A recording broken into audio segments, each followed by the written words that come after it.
So vision. Well, how do you develop a vision? Well, you might want to think about how would you like your life to be? So we could make this practical. We say, this is how you bring heaven down to earth. That's to make the abstract practical. And that's always very useful. That's the differentiation of Jacob's ladder, by the way. That's the axis mundi, the central point of the world. It's like, well, what do you want? Well, you could ask yourself that. If you could have what you wanted, what would that be? So we could throw out some possibilities. People trust you. People respect you. And you deserve the trust and the respect. It's not false. People can rely on you. You're good for yourself and you're good for other people. There's productive, generous peace reigns around you. And you can do that in a playful manner. Now, that's not so bad. You could have that, let's say. And if you can think of something better, well, pursue that. But that's a good start. So that's very abstract. And so now you have to think, well, how might you conduct yourself in order for that to occur? Now, one way of approaching that is to differentiate it. You might say, well, what's the purpose of my life? It's a pretty abstract question. You're going to get a pretty general answer. Now, I could say, well, it's to be willing to adopt this spirit of challenge in relationship to life's vicissitudes. But it's still pretty abstract. So, well, yeah, but how do I go about doing that? Well, you have to differentiate it. That's the bringing of the divine message down into the realm of practical applicability. How do you make that principle real in your own life? Well, here's one way of doing it. Where do people find the significance in their life? So you could envision participating in this process. Well, what do people generally need and want? Well, here we can make a list. So this is, imagine we're taking that general principle. That's the golden cap of the pyramid. That's even the eye above the pyramid. That's another way of thinking about it. It's this superordinate principle, uniting monotheistic principle in some real sense. Now we have to differentiate it. Well, most people would like an intimate relationship. Okay, and so what does that mean? Well, intimate means physically intimate, but it likely means emotionally intimate, and it probably means iterating across some reasonable period of time, unless you just want everyone around from whom you're deriving physical gratification to be the whim of the moment, in which case you're basically a psychopath, and I wouldn't recommend that as a pathway forward. You're a narcissistic psychopath, and you might think, well, I get what I want. It's like, well, no, you won't, because your life will degenerate. So that's a bad theory. So you want an intimate relationship, and then you're going to have to treat that other person, well, how? Well, you can win an argument with your wife today, but then tomorrow, there she is in all her defeated glory. And so I don't know what the victory is going to win you. Maybe you want to negotiate towards something like productive and generous peace with her instead. And that's all part of this intimate relationship. And then it becomes truly intimate. And then it's stable across time. And that might be desirable. Then you have a platform, let's say, that will help you stabilize your entire life, because part of the reason you're going to do things is because you want to be of service to at least one other person, and vice versa. Because if it's just for yourself, that's pretty damn dismal and immature and pointless and futile. And it doesn't work anyways. So you've got at least someone else you can serve in this mutually sustaining manner. So most people want an intimate relationship. You know, and they'll settle for second-rate derivations thereof, but still what they want. Fine. Probably want something approximating a family, and even if you're not going to have kids, and I think that's a very bad idea, by the way, not to have kids. Well, you have your parents and your siblings, and if you don't have them, you have your extended family. You might want to stabilize and fortify your relationships with them, because why not? No, why not make peace with your father and your mother and your siblings if you can, and then you get to practice making peace, and then you have a family. That seems okay. And then you probably want some friends. So you could have a vision for your friendships. And what sort of people do you want around you? Well, I can tell you at a minimum, you want people you can tell bad news to, who are on your side during the times of bad news, who don't engage in competitive martyrdom with you. And you want people you can tell good news to, because they'll celebrate what you have to celebrate. And then you can do that mutually. And you want people to exchange your thoughts with. And you want people to play with. And you probably want that to iterate across time, because then you get to know each other and you can foster each other's development in a more profound manner then. So you're going to be pretty miserable and not very sane without friends. So probably some friends aren't a bad idea. How about a job or a career? Well, why? Because the fundamental state of human being is one of deprivation, and you have to work to address that. So you have to work. And it could be a job, which is something you have to do because you're paid, but hopefully there's some vocational element to that you can find some deep intrinsic meaning in your work. And you can certainly do that if you're working with your hands. You can find a sustaining meaning in the responsibility you take in relationship to your job and your career. And then I would say also, if you're good at it, so you're skilled at what you do, plus you're a good team player, I don't care where you're working, it could become a real center of the world for you. You know, when I was a kid, 14, 15, 16, I worked in restaurants for years, and I really liked that. And that's a very complicated thing to do, to work in a restaurant. I was just a dishwasher and then a cook.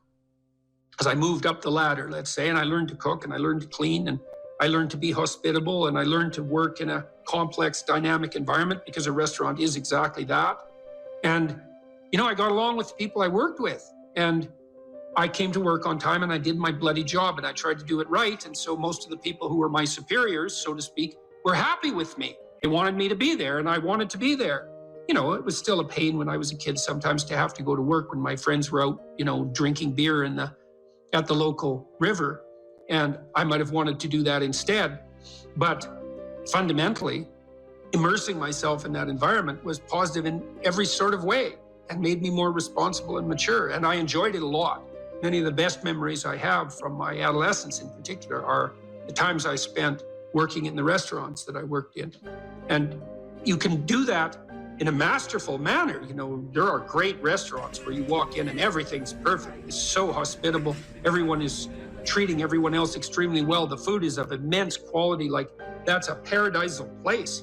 And you can work to make that. I don't care where you're working, you can work to make that happen. You can treat the people around you right. You can treat your customers right. You can shed your bitterness and your resentment. You can take on the lowly status of your beginner job as if it's also a field of unlimited opportunity, which it is if you can get your head around it. And then that can be part of the vision of your life. And then you can think about that job or career as something that unfolds and develops across time too. And if you make a commitment where you are locally, I don't care where it is, your opportunities are just going to multiply like mad. You know, so like if you're a short order cook at a restaurant, you have a single shift and you're a really good cook, you'll find pretty soon that the restaurant is much busier when you're cooking and that people are pretty damn happy to be there. And you'll get a reputation with your boss. If he or she has any sense and any greed of the proper sort whatsoever, they're going to recognize you. And then, you know, maybe you move from that restaurant to a restaurant with more possibility, or at least somewhere else with more possibility. And you can do that. I don't care where you are. If you have the opportunity to have a job and you're not working with people who are entirely tyrannical and pathological, if you make the right sacrifices in that position and you have the proper vision, which isn't based on resentment, oh, why do I have to do this stupid job? It's like, well, it's going to be a stupid job if that's the attitude you have towards it. Instead, if you try to foster all the interpersonal relationships you have in that environment, you'll find that there's an infinite amount of possibility right there in front of you, like there always is. And so, what else? Well, how about some education? You know, you're probably not as informed as you might be, and probably something interests you. It's like, well, why don't you delve into that a bit more and make something more of yourself? Educate yourself to the limits of your intelligence and make a plan for that. And you can do that formally, or you can do it informally. You can do it by reading. There's many great books, and they're not expensive. In fact, the greater the book, the less it costs, weirdly enough. And so you can just do that. You can make a plan. I want to read a book a month, or a book every 6 months, or a book a day. I don't care. Or I want to listen to a podcast a week, or something like that. It's like, expand yourself a bit. Have a plan to be educated. What else? What should you do with your time outside of work? Well, play a good game, right? Maybe you want to do something creative. If you're high in openness, that's probably what you want to do. Maybe you want to take on some civic responsibility and duty. That's what you might do if you're conscientious. Maybe you want to care for someone. If you're agreeable, Or maybe you want a new domain for your ambition if you're more disagreeable. Maybe you want to work to make your family more secure. That would be a good way of constraining your trait neuroticism. Maybe you want to expand your social engagements. You're extroverted. It's like, fine, those are good things to do with your time outside of work. They're all matched to your temperament. You can mix and match and do a bunch of those things at once. You know, I used to talk to my students at the U of T and say, well, how much time, by your own definition, how much time do you waste a day? And the median, which is the most typical amount of time wasted, was always about 8 hours. It's like, oh, you waste half your awake time. And you wonder why things aren't going for you that well in your life. You can just do the economic calculations. Well, let's say you're worth $25 an hour, all things considered. Maybe you can't find a job that would pay you that much, but that doesn't mean your time is only worth what you could attain in a given job, because everything you do now echoes into the future. And so let's say it's $25 an hour just for the sake of mathematical computation. Well, that's $200 a day. It's $1,400 a week. It's $5,600 a month. It's basically $70,000 a year. So every year that you spend wasting 8 hours a day, you deprive yourself of the equivalent of a full-time and somewhat generous income. So that's just, and if your life isn't going very well, you might think, well, maybe it's because I waste half of it. That there could be some relationship between those things. Then you might ask yourself, well, what would happen if I wasted none of it, like zero? And you might say, well, how difficult is life? Well, it's ultimately difficult. It's like, yeah, well, it is. So how much of it do you have to use properly in order to contend with that ultimate difficulty? And the answer might be, well, all of it. And if you're not, well, you're going to suffer, obviously, because it's difficult. And so if you're wasting time, then you're going to suffer. And so you might want to have a vision for what you do with your time. And you could ask yourself, well, if I could conceptualize and structure my free time the way I wanted to, what would that be? And then you'll have a vision. And that it's like a revelatory vision in some sense if you ask the question properly, because you can ask yourself these questions. You can ask yourself them in the micro domain. Let's say you come home from work every day to your waiting wife and children, just to take a stereotyped example. It's like, well, you're doing that every day. How would you like that homecoming to go? If you could have it the way you wanted it to be, it's like, what would you like your wife, how would you like your wife to welcome you when you returned home? And then you could sit down and talk to her. It's like, I come home every day. That's every day. That's like 15 minutes of every day. That's an hour a week. It's 50 hours a year. It's one work week. It's 2% of my life. It's like, how do I want to be welcomed when I come home? And your wife might say, well, how do I want you to welcome me when you come home? You might think, yeah, well, maybe we could get both of those right together. And then we could be welcomed in a way that was really good for both of us. What would that look like? Well, you know, I'm tired when I get home. And she might say, well, I'm tired too, because I've been taking care of the kids all day. And he might say, well, I don't want to hear about every problem that happened at home the second I get in. And she might say, well, I don't want to hear about all your problems at work right away either. It's like, okay, but we do need to talk through the problems. It's like, yeah, that would be helpful. So, you know, when I come home, why don't I say, honey, I'm home, and why don't you come and give me a hug? And why don't we notice for a moment that we're happy to be together, which is why we got married to begin with. And we could appreciate the fact that we're together. And then maybe we could have something to eat, and we can figure out how to arrange that. And then maybe we could sit for 15 minutes and talk about what happened during the day. And that could be our routine. It's like, well, what do you think of that?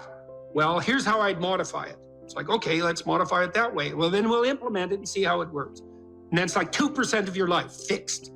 You do that 50 times, which isn't that many times. It's 100% of your life is fixed.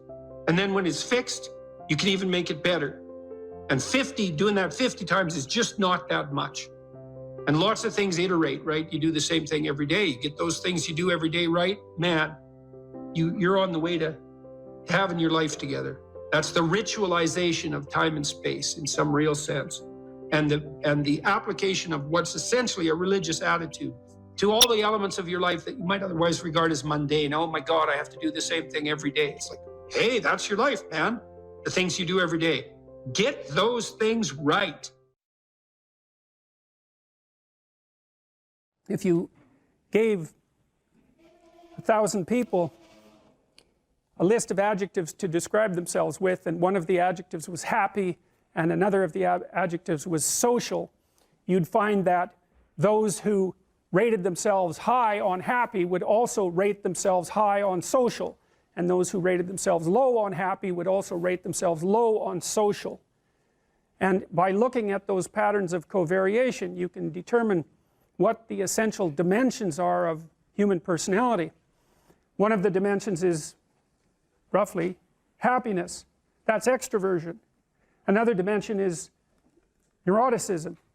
It's a negative emotion dimension. So if you ask someone if they're anxious and they score high, say on a scale of 1 to 7, they're also likely to score high on another item that says that they're sad. And it turns out that negative emotions clump together, and so that people who experience more of one negative emotion have a propensity to experience more of all of them. There's another dimension called agreeableness, and agreeable people are self-sacrificing, compassionate, and polite. If you're dealing with an agreeable person, they don't like conflict. They care for other people. If you're dealing with an agreeable person, they're likely to put your concerns ahead of theirs. They're non-competitive and cooperative. It's a dimension where women score more highly than men on agreeableness across cultures, including those cultures where the largest steps have been taken towards producing an egalitarian social circumstance, like Scandinavia. Actually, the gender differences in personality there are larger than they are anywhere else. Another trait is conscientiousness. Conscientiousness is an excellent trait if you want to do well in school and in work, especially if you're a manager and administrator. I can't say we understand a lot about conscientiousness, although it reliably emerges from factor analytic studies of adjective groups across different countries. Conscientious people are diligent, industrious, and orderly. Their orderliness tilts them towards political conservatism, by the way, because it turns out that your inbuilt temperament, your inbuilt personality, which constitutes a set of filters through which you view the world, also alters the manner in which you process information and influences the way that you vote. And so you might say, and I do believe that this is true, we've been doing a lot of research on this as of late, the more accurate a measure you take of someone's political beliefs, the more you find that personality is what's predicting them. And I think that's a reasonable thing to think about, because you have to figure out ways of simplifying the world, right? Because you just can't do everything. And so people are specialized. They have specialized niches that they occupy. You could think about them as social niches. Like a niche is a place where your particular skills would serve to maintain you. And so if you're extroverted, you're going to look for a social niche because you like to be around people. And if you're introverted, you're going to spend much more time on your own. And so if you're an introverted person, for example, you're going to want a job where you're not selling and where you're not surrounded by groups of people who are making social demands on you all the time, because it'll wear you out. Whereas if you're extroverted, that's just exactly what you want. And so the extrovert sees the world as a place of social opportunity, and the introvert sees the world as a place to retreat from and spend time alone. And it turns out that both of those modes of being are valid. The issue, at least to some degree, is whether or not you're fortunate enough to match your temperament with the demands of the environment, and I suppose also whether you're fortunate enough so that you're born in an era where there actually is a niche for your particular temperament, because it isn't necessarily the case that that will be the case. Imagine that all of these temperamental dimensions vary because of evolutionary pressure, right? So there's a distribution of extroversion, a normal distribution. Most people are somewhere in the middle, and then as you go out towards the extremes, there are fewer and fewer people. And what that means is that on average, across large spans of time, there have been environments that match every single position on that distribution, with most of the environments matching the center, because otherwise we wouldn't have evolved that way. And so sometimes being really extroverted is going to work well for you in a minority of environments, a minority of niches, and sometimes it's just going to be a catastrophe. I suspect, for example, that if you live in a tyrannical society where any sign of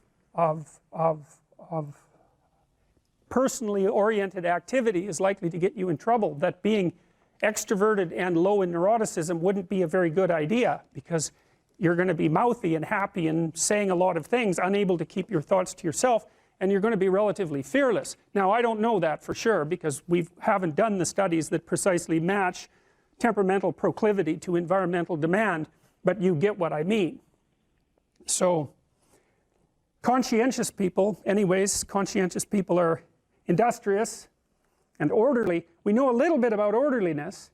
It seems to be associated, strangely enough, with disgust sensitivity, which I suppose isn't that surprising. You know, if you take an orderly person and you put them in a messy kitchen, they respond with disgust and want nothing more than to straighten it all out and organize it and clean it.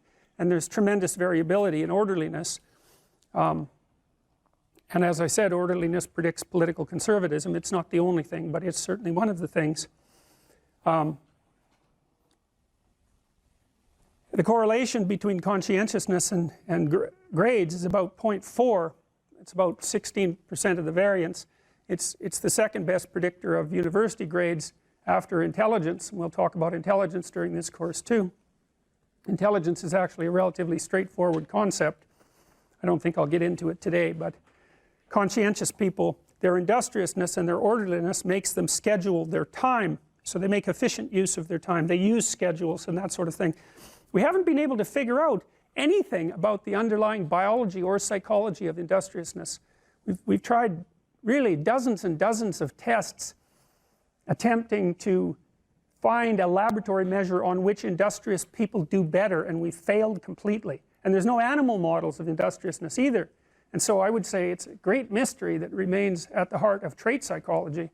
And maybe it's a human-specific category, you know. I mean, you can think of sled dogs maybe of being industrious, and maybe sheepdogs and animals that work like that, but of course they've been trained by human beings. So, but it isn't obvious that animals are industrious the same way we are. I mean, industriousness involves sacrificing the present for the future, something like that. And it seems like you have to be able to conceptualize time in order to sacrifice the present for the future. One of the things that I would recommend that you do as students in this course, and maybe in every course, speaking of industriousness, is come up with a plan of attack for the course and use a scheduler. You know, if you treat your university career like a full-time job, you're much more likely to succeed. And if you keep up on the readings and you keep up on the essays and all of that, then you're much less likely as well to fall into despair when you get too far behind. Using a Google Calendar or something like that to organize a schedule for the entire semester at the beginning of the semester can be invaluable, especially if you're not very industrious, because it can keep you on track. And one of the things we know about industrious people is that they are very good at using schedules and at planning the use of their time. And so I would like to say that you should all be smarter, but I don't know how you could be smarter. We don't know anything about how to improve intelligence, and I suppose we don't really know anything about how to improve industriousness either, but I can tell you that people who are industrious come up with a strategy for solving the problem that's ahead of them, and then they do whatever they can to stick to the strategy. And so, for example, if you sat down today or tomorrow for a couple of hours, 3 hours, and you filled in a Google Calendar or whatever you happen to use with a strategy for studying, and a list of when all your assignments are due and all of that, and when you're going to sit down and study, then you won't be in a position where you have to cram for 10 hours a day hopelessly right before, you know, an important exam. It's also a very ineffective way of studying, by the way. I mean, first of all, people who cram for 10 hours say they're studying for 10 hours, but they rarely are because, well, I can't study for 10 hours. I don't have the power of concentration that would enable me to do that for that prolonged period of time. I can manage about 3 hours of intense intellectual activity before I'm pretty done. And it's also the case that if you study and then sleep and then study and then sleep and then study and then sleep, you space it out, then you're much more likely to remember. It's also much more likely that you're much more likely to remember if you try to recall the material, and so highlighting and that sort of thing isn't very useful, but reading, closing the book, summarizing what you've read without opening the damn book, that's useful. And the reason for that is that you're practicing remembering, and that's what you have to practice. If you're practicing memorization, you have to practice remembering. You don't just go over the thing over and over. That'll help you with recognition memory, but it won't help you with recall memory. Anyways, the last trait is openness. Openness is a creativity trait. It's also associated with intelligence, in that intelligent people, and I'm speaking technically of IQ, tend to be higher and tend to be more creative, which is hardly surprising. Creative people are more likely to be liberal politically, by the way. They like novelty, they like aesthetics, they like fiction, they like movies, they like art, they like poetry. There's something about them that grants them an aesthetic sensitivity, and that's an inbuilt trait. And it's not the case, by the way, that everyone's creative. In fact, far from it. We've used the Creative Achievement Questionnaire to measure people's creativity. I'll talk to you about that later in the class.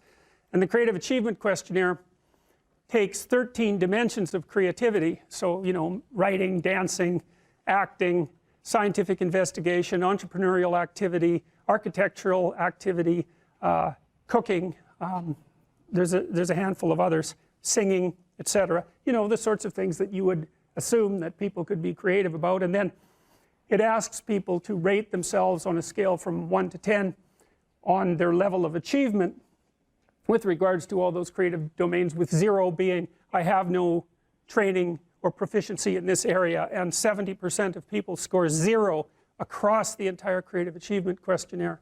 A tiny proportion of people are outliers, way out, and they're creative in many dimensions simultaneously and exceptionally creative. And it turns out, as you'll find out, that pattern, which is called a Pareto distribution, where most people stack up at 0 and a few people are way out on the creative end, characterizes all sorts of distributions, like the distribution of money, for example, which is why 1% of the people have the overwhelming majority of the money. It's a different 1% across time. It churns, and you're much more likely to be in the 1% if you're older, logically enough, because one of the things you do as you age is you trade youth for money, if you're fortunate. I don't think the trade is really worth it, but that's the best you've got. So anyways, those particular traits, you can think of those as ways that you simplify the world, right? There's lots of different places that you can act in the world, and there's lots of different ways you can look at it and survive. That's why you can be a plumber and a lawyer and an engineer, and those all work, right? Even though they're very different modes of being. And you can have different personalities and survive, as long as you're capable of finding the place where your particular filters and behavioral proclivities match the demand of the environment. And a huge part, I would say, of successful adaptation is precisely that.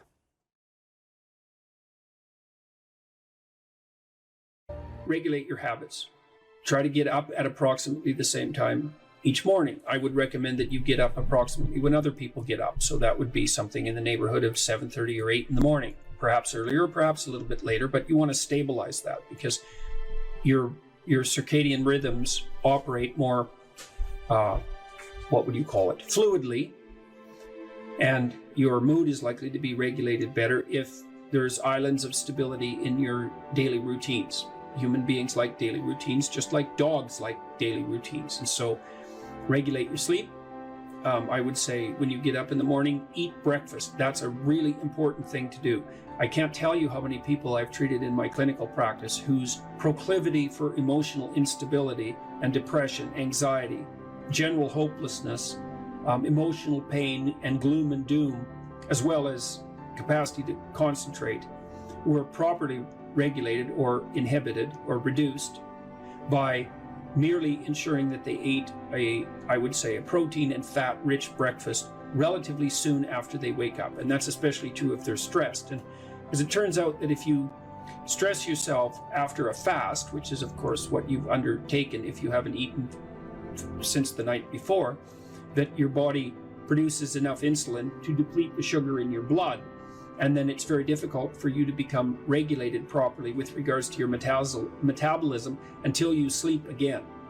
And so it can be regulating your sleep, and your breakfast eating habits in particular can be in a very effective way of regulating your mood and increasing your capacity to concentrate.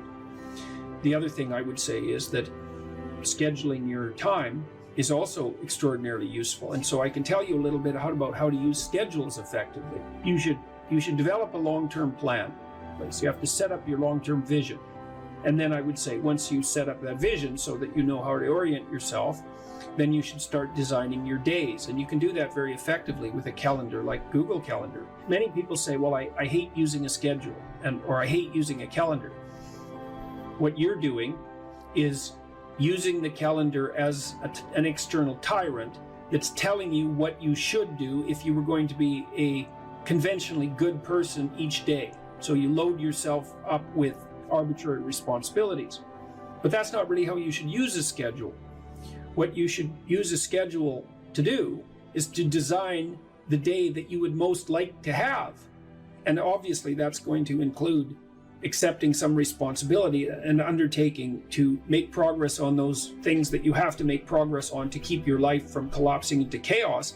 But it should also mean that you schedule in activities that make you actually want to have that day. And so if you're using a schedule properly, that it can be your friend.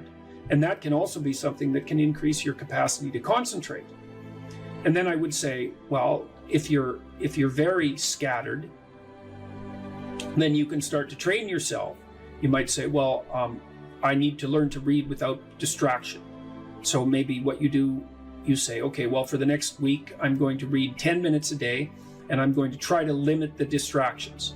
And if you're successful at that, then you could try 12 minutes a day. And if you're successful at that, you could try 15 minutes a day. And the trick is to set a goal for yourself that is slightly beyond your current level of performance, enough to be challenging, enough to be worthwhile if you accomplished, but not so difficult that you're likely to fail. And then practice incrementally, day by day, trying to inculcate the habits that you want to inculcate. And assume that it'll take you a number of months or even a number of years in order to become very fluent at the habit. The important thing is to start improving incrementally, because incremental improvement pays off like compound interest. The route to optimal, the route to quality of life and productivity has been laid out by other people. We kind of know what the parameters are. You need to do something that other people find is useful. And you have to regard it as useful as well. Or at least you have to be entertaining. There has to be something about you of value to other people that you have to pursue with a fair bit of diligence. So you have to play a productive social role. Probably need friends. Probably need an intimate relationship. And if it could be medium to long-term intimate relationship, perhaps all the better. That's what most societies hold up as ideal. You could assume, well, there's probably a reason for that. I think one of the reasons is that your life gets fragmented otherwise, badly fragmented, you know, because every time you have a long-term relationship and it fragments, it's like your identity is blown into pieces. You get fragmented across time. It's not good. It breaks you into pieces, and you don't necessarily recover that well. It makes everything much more impermanent and unreliable, all of those things. So it introduces a tremendous amount of uncertainty into your life, and it also means that you don't have anyone around that you can really trust, and that's bad. Because if you have someone around you can really trust, then you have two brains instead of one, and like you probably need two brains to manage your way through life. It's pretty complicated.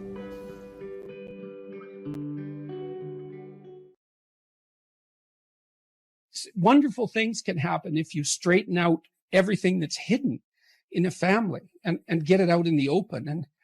And then you have the opportunity then for some real peace and some real joy. And certainly that's at the moment where it's in those interpersonal interactions that I derive a lot of my happiness. And that's been life-saving. And then, of course, this active, engaged intellectual conversation, this sort of conversation that we're doing our best to have, that's also, and the fact that I can share that with so many people, and the responses are so positive. It's wonderful. It's amazing. I can't believe it.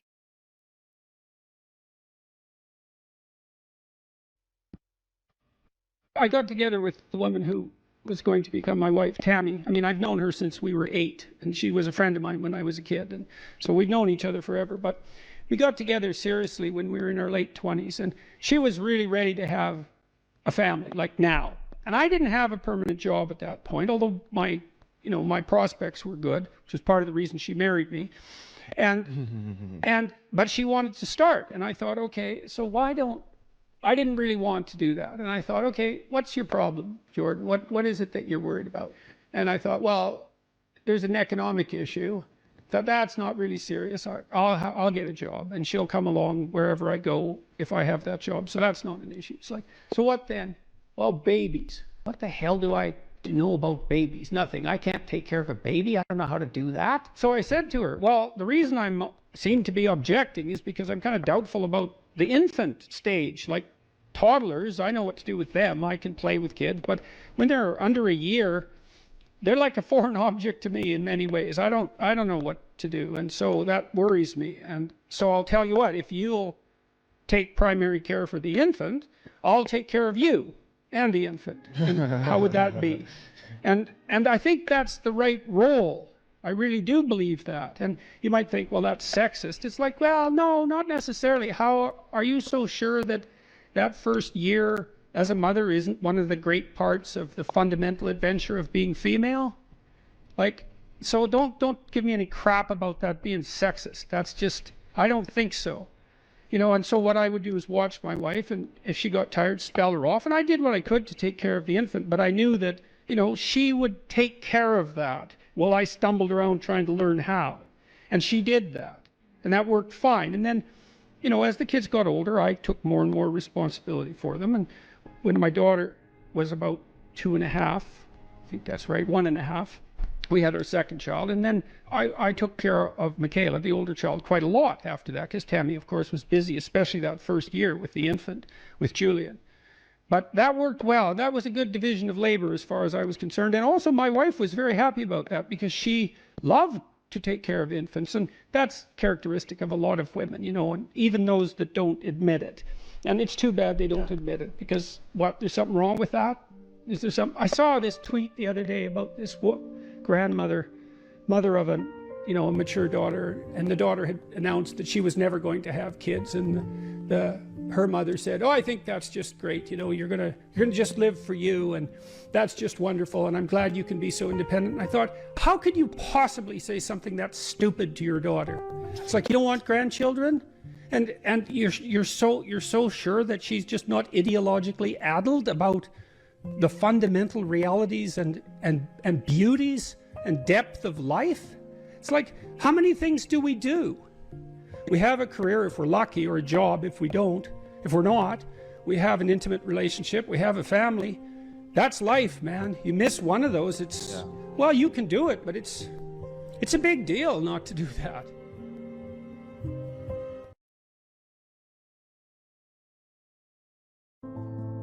What we mean by soul is something like animating spirit. And you might say, well, what's a spirit? And well, that's actually rather easy to answer. So when a child of 4 is playing house, let's say when a child of 4 is playing house, she acts out the role of the mother. But acting out, that's a strange thing, right? Because she doesn't literally duplicate in her actions or her perceptions in the game what she observed her mother literally doing. So for example, she didn't go into her mother's bedroom when her mother awoke and watched her turn her head in a particular way to awaken and count the number of blinks so that she could mimic that in her play. And you think that's absurd, but it's not absurd if it's just mimicry.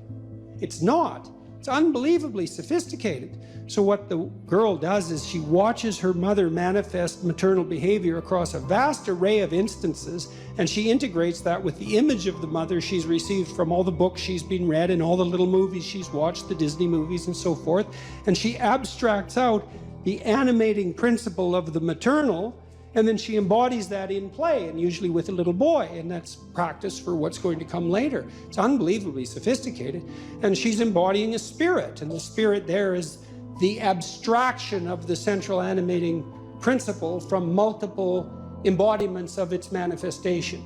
And if you think children can't do that, well, then you don't know anything about children, because they do that all the time in their pretend play, which is a necessary precursor to healthy psychological development.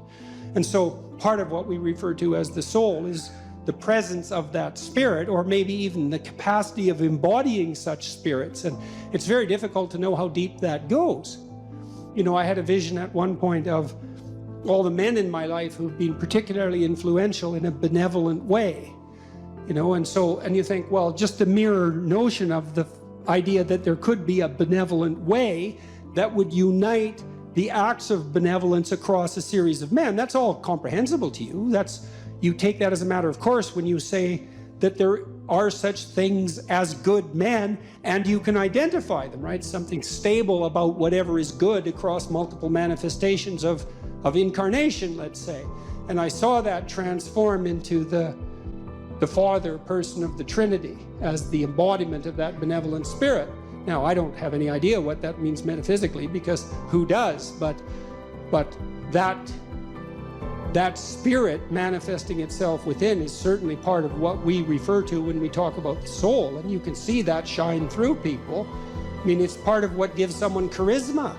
It's part of what elicits the instinct to imitate in you. You know, and you see that even in simple things. When you see a remarkable athlete do something incredibly athletic, to put the soccer ball, the football ball through the net, to score the goal, and everybody leaps to their feet in celebration of that, well, that's a celebration of the divine capacity to hit the target dead on. And it grips you at such a low level, way down inside your soul, that you're compelled to your feet to cheer, and you don't even know what you're doing. But you enjoy it, that's for sure. And that enjoyment is also a sign of the depth and utility of that response. You see this in all the things that people do that are, you know, so-called popular entertainment. It's unbelievably sophisticated. The soul is participating in that in the fullest extent. And, you know, you can say, well, there's no necessary use for the religious terminology. It's like, well, until you come up with a better word, there's plenty of use for it, because it's a very complex and deep phenomena. And to, you know, just cast it into the realm of superstition in some casual manner it's just not helpful. Not in any possible. It's not helpful scientifically. It's not helpful ethically. It's not helpful existentially. Try treating someone for a while as if they don't have a soul. Just really, I mean it. Just, you know, treat them like a deterministic machine, if that's your belief. Really act it out. You'll be like the most hated person in town in about 15 minutes. Well, I mean, what do you make of practical evidence like that? I mean, you interact with people as if they're free souls capable of choosing between good and evil. That's what you do all the time. And maybe you can addle yourself out of that by some ridiculous rationalist ideology, but that just means you're kind of a gabbling fool, and it's just going to make you trip over things you don't even notice in all of your social interactions. I don't care how you think philosophically or ideologically, you bloody well know that what I just said is true. So, and that's true even when you're interacting with an infant or a small child. It's true when you're dealing with someone who's elderly and virtually incapacitated in every way. You still see that divine spark, for lack of a better term, and we do lack a better term, by the way. You see that everywhere if your eyes are open and if you're willing to see it, and to the degree that you're responsive to that, then your actions are guided by love and your words are guided by truth.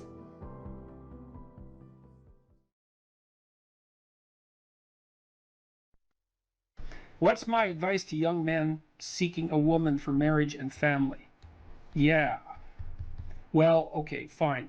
that's the same second question. That's pretty straightforward, man. I mean, you can't eliminate the necessity of being attracted to one another. That's important, and that's mysterious, you know. So for example, here's a funny thing. One of the things we know that attracts people to one another is bilateral symmetry. And so if you take men and you rank them by the symmetry of their faces, and then you give the asymmetrical men t-shirts to wear, clean t-shirts for a day, and the symmetrical men clean t-shirts to wear for a day, and then you give the t-shirts to women and you have them rate the odor, the women rate the odor of the symmetrical men as more attractive than the odor of the asymmetrical men. And there are other factors that determine sexual attractiveness that are based on biological factors that are that deeply embedded, in terms of smell, for example. So women also tend to not be sexually attracted to the scent of men who have, if I remember correctly, it's Rh factors that would make for potential trouble in childbirth.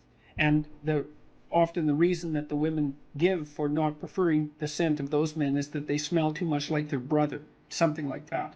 So there's weird, mysterious things that determine whether or not people are sexually and physically attracted to each other, and I think it's very important that that's part of a marital relationship. The next most important thing is trust, man. It's like there's no marriage that's successful without trust. You've got to tell each other the truth.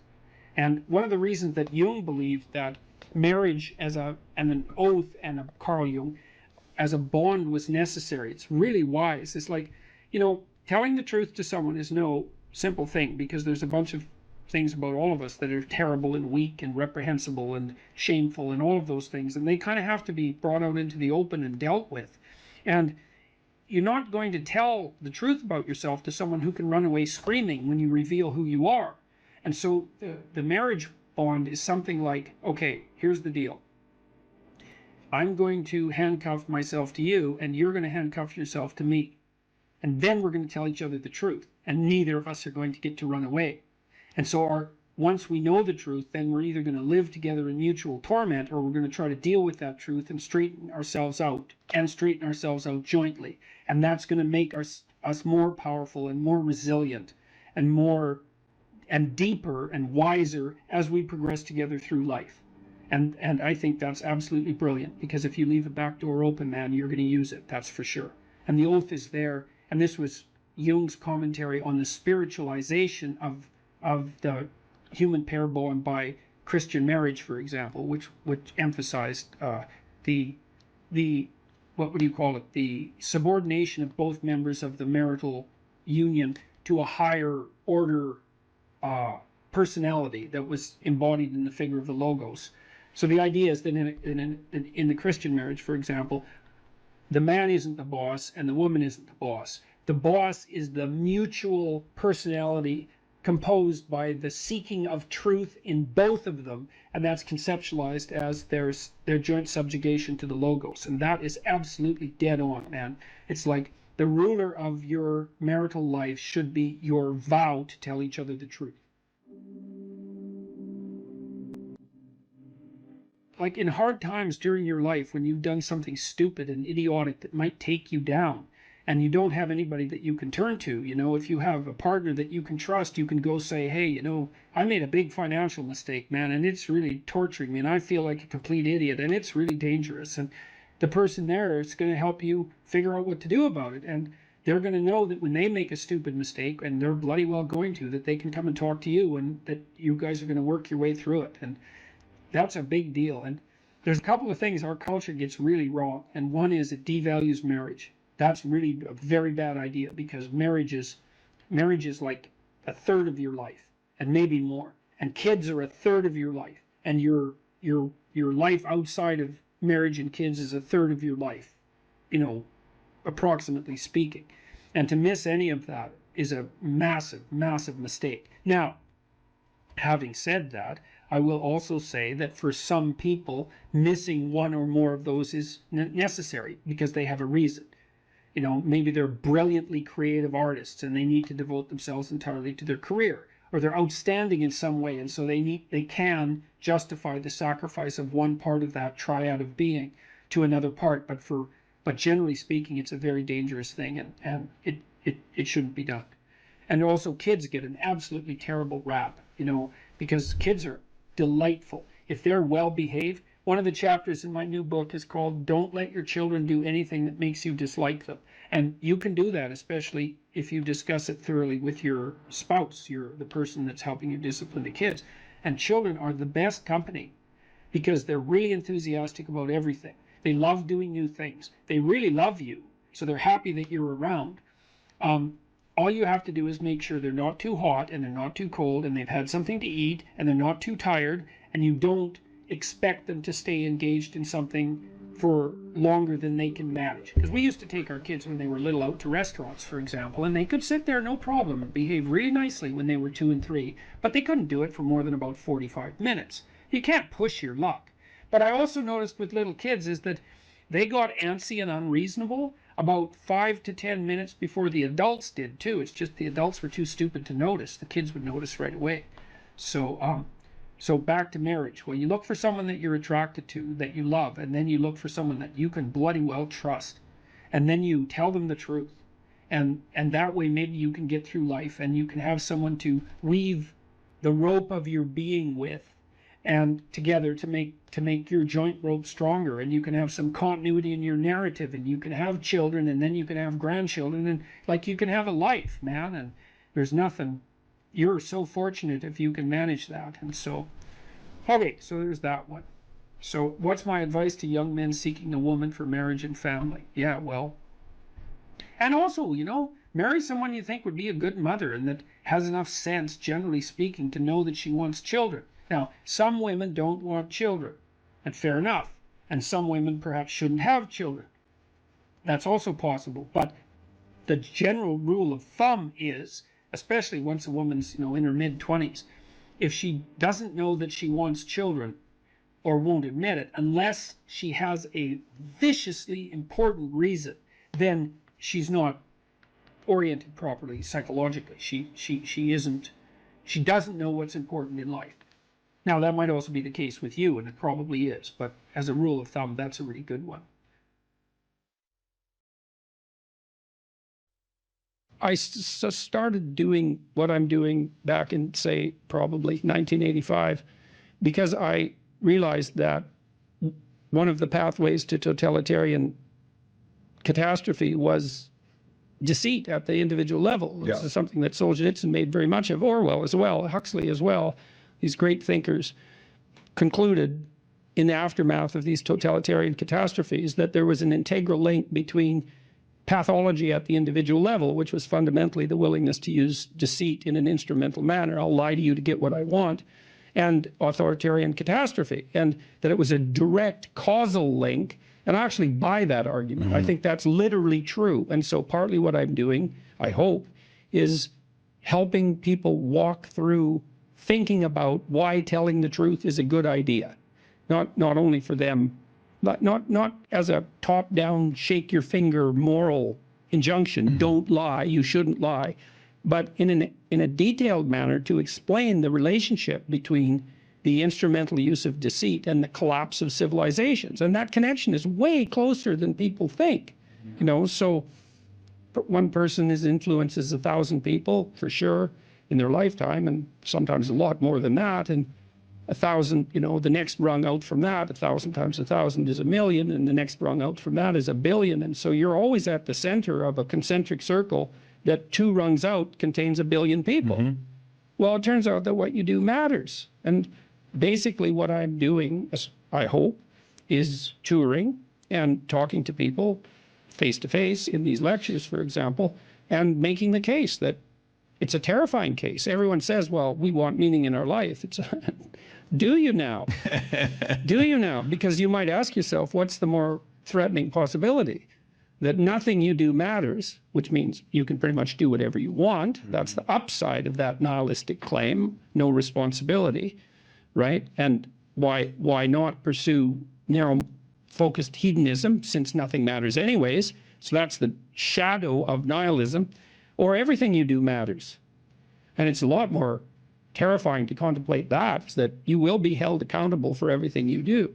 And I believe that firmly, partly as a consequence of my clinical experience. I never saw any one of my clinical clients ever get away with anything, even once.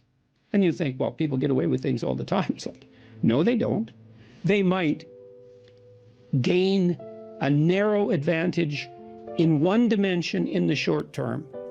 But, you know, let's say that you use deceit in your business practices. First of all, that doesn't work very well because people will figure you out. So as a long-term strategy, it's terrible. It just doesn't work. No one is going to play with you if you're a cheat. But let's say that someone asked me the other day, well, what about these dictators that ruled their whole life, and they were at the top of the hierarchy, let's say, and they had all the power. Stalin's a perfectly good example. It's like, didn't he win? Well, everyone Stalin ever talked to lied to him because they were absolutely bloody terrified of him. His country was a nightmare.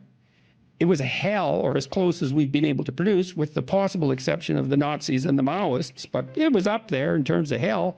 And did he rule? Yes, but he ruled hell. And if you think that's a victory, well, go ahead and try it and see how much of a victory it is. You know, Milton Satan said, I'd rather rule in hell than serve in heaven. It's like, fair enough, go ahead. Use deceit, use instrumentality, rule in hell. You'll be the ruler. See how much good it does you. See where that takes you. It takes you somewhere terrible.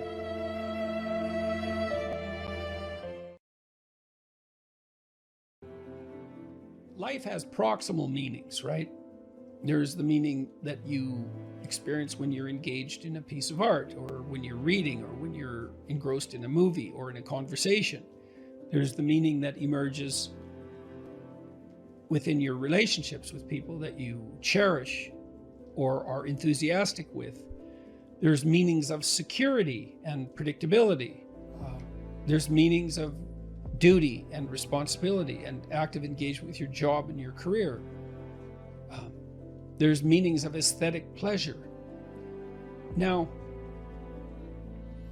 all of those have their value, and each of them has their place. And maybe there's a hierarchy of value there as well, so that some of those meanings are deeper than others.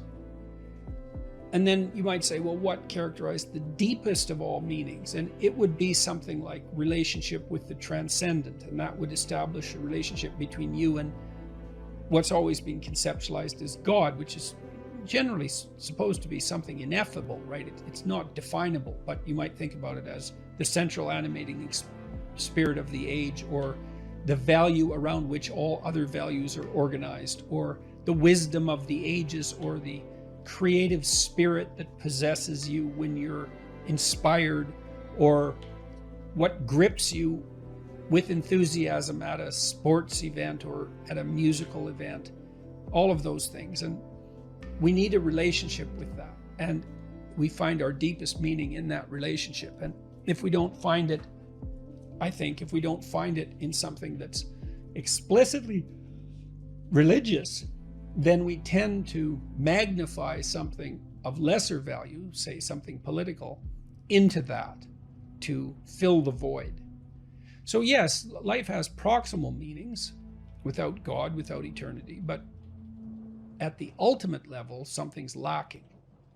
And it's the desire to fulfill that lack that, and maybe the lack itself, that's part and parcel of the religious instinct. So you can kill God, but you can't. That doesn't rectify the hunger for God. And then that hunger seeks out replacements. That's how it looks to me. So, and then, you might also say, well, does that mean you have to believe in God? And I don't think of the proper answer to that is that you need to agree with a propositional statement. Does God exist? Yes. Like, is this table there? Yes. It's not that kind of relationship. I mean, it's characterized in the Old Testament as a struggle. So Israel means those who struggle with God. And you have to participate in that struggle. And you can do that, weirdly enough, as a believer or as a non-believer. maybe sometimes more intensely as a non-believer. The issue might be more paramount then, the issue of virtue and the issue of the ultimate orientation. If you're plagued by bouts of depression and anxiety, that does destabilize your identity. So it's almost by definition. But having said that, look, this is when habit and plan and strategy are so useful. So in the periods of depression that I've had, and some of them were long and certainly the most unpleasant experiences of my life. This is when you need a philosophy, let's say, that's allied with your vision and your strategy to sustain you. Because what would happen to me is that, I have a vision, and I suppose the vision is of a world that's better, that's less likely to descend into ideological catastrophe, and where people are more responsible and more awake and more educated and healthier. All of that, a vision of a better world, a world that's less hellish at least, but also a better world, and some sense of what role I might play in that. And so that's very motivating. Like, it's a profound goal to try to make things better.